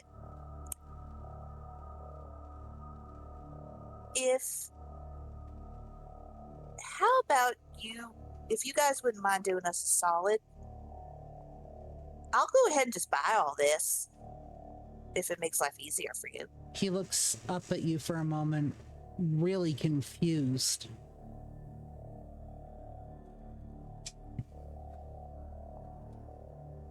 I'm listening. All you have to do is just ring it up, charge my card, and maybe you can have put it on somebody my help deliver card. it. Or that. You can put it on my card. And just have it delivered to the old Riverside medical facility. The haunted one? Yes. It's getting refurbished. We are now using it as we're refurbishing it as a shelter for wayward souls. I don't get paid And of nearly course, enough naturally, we feed a ton of people there. So this would be perfect. This is all the stuff I'm actually running out of pancake mix. It's good. I don't get paid nearly enough for that. I'll have it packed up and sent to you first thing in the morning. We'll if you give me a few moments, I'll get everything tallied up. We'll get your price. Takes you Sounds perfect, darling. Sounds good. probably about 15 minutes. Somehow that scrawny kid manages to sit the shelf back up. He doesn't look like he should be able to, but he somehow manages to get that shelf back up on his own. Like he's done this a couple of times before. Can I tell, is he human? And also, was he literally just... He was being truthful, like, he literally was just looking for the lost money roll. As far as you can tell, yes. And yes.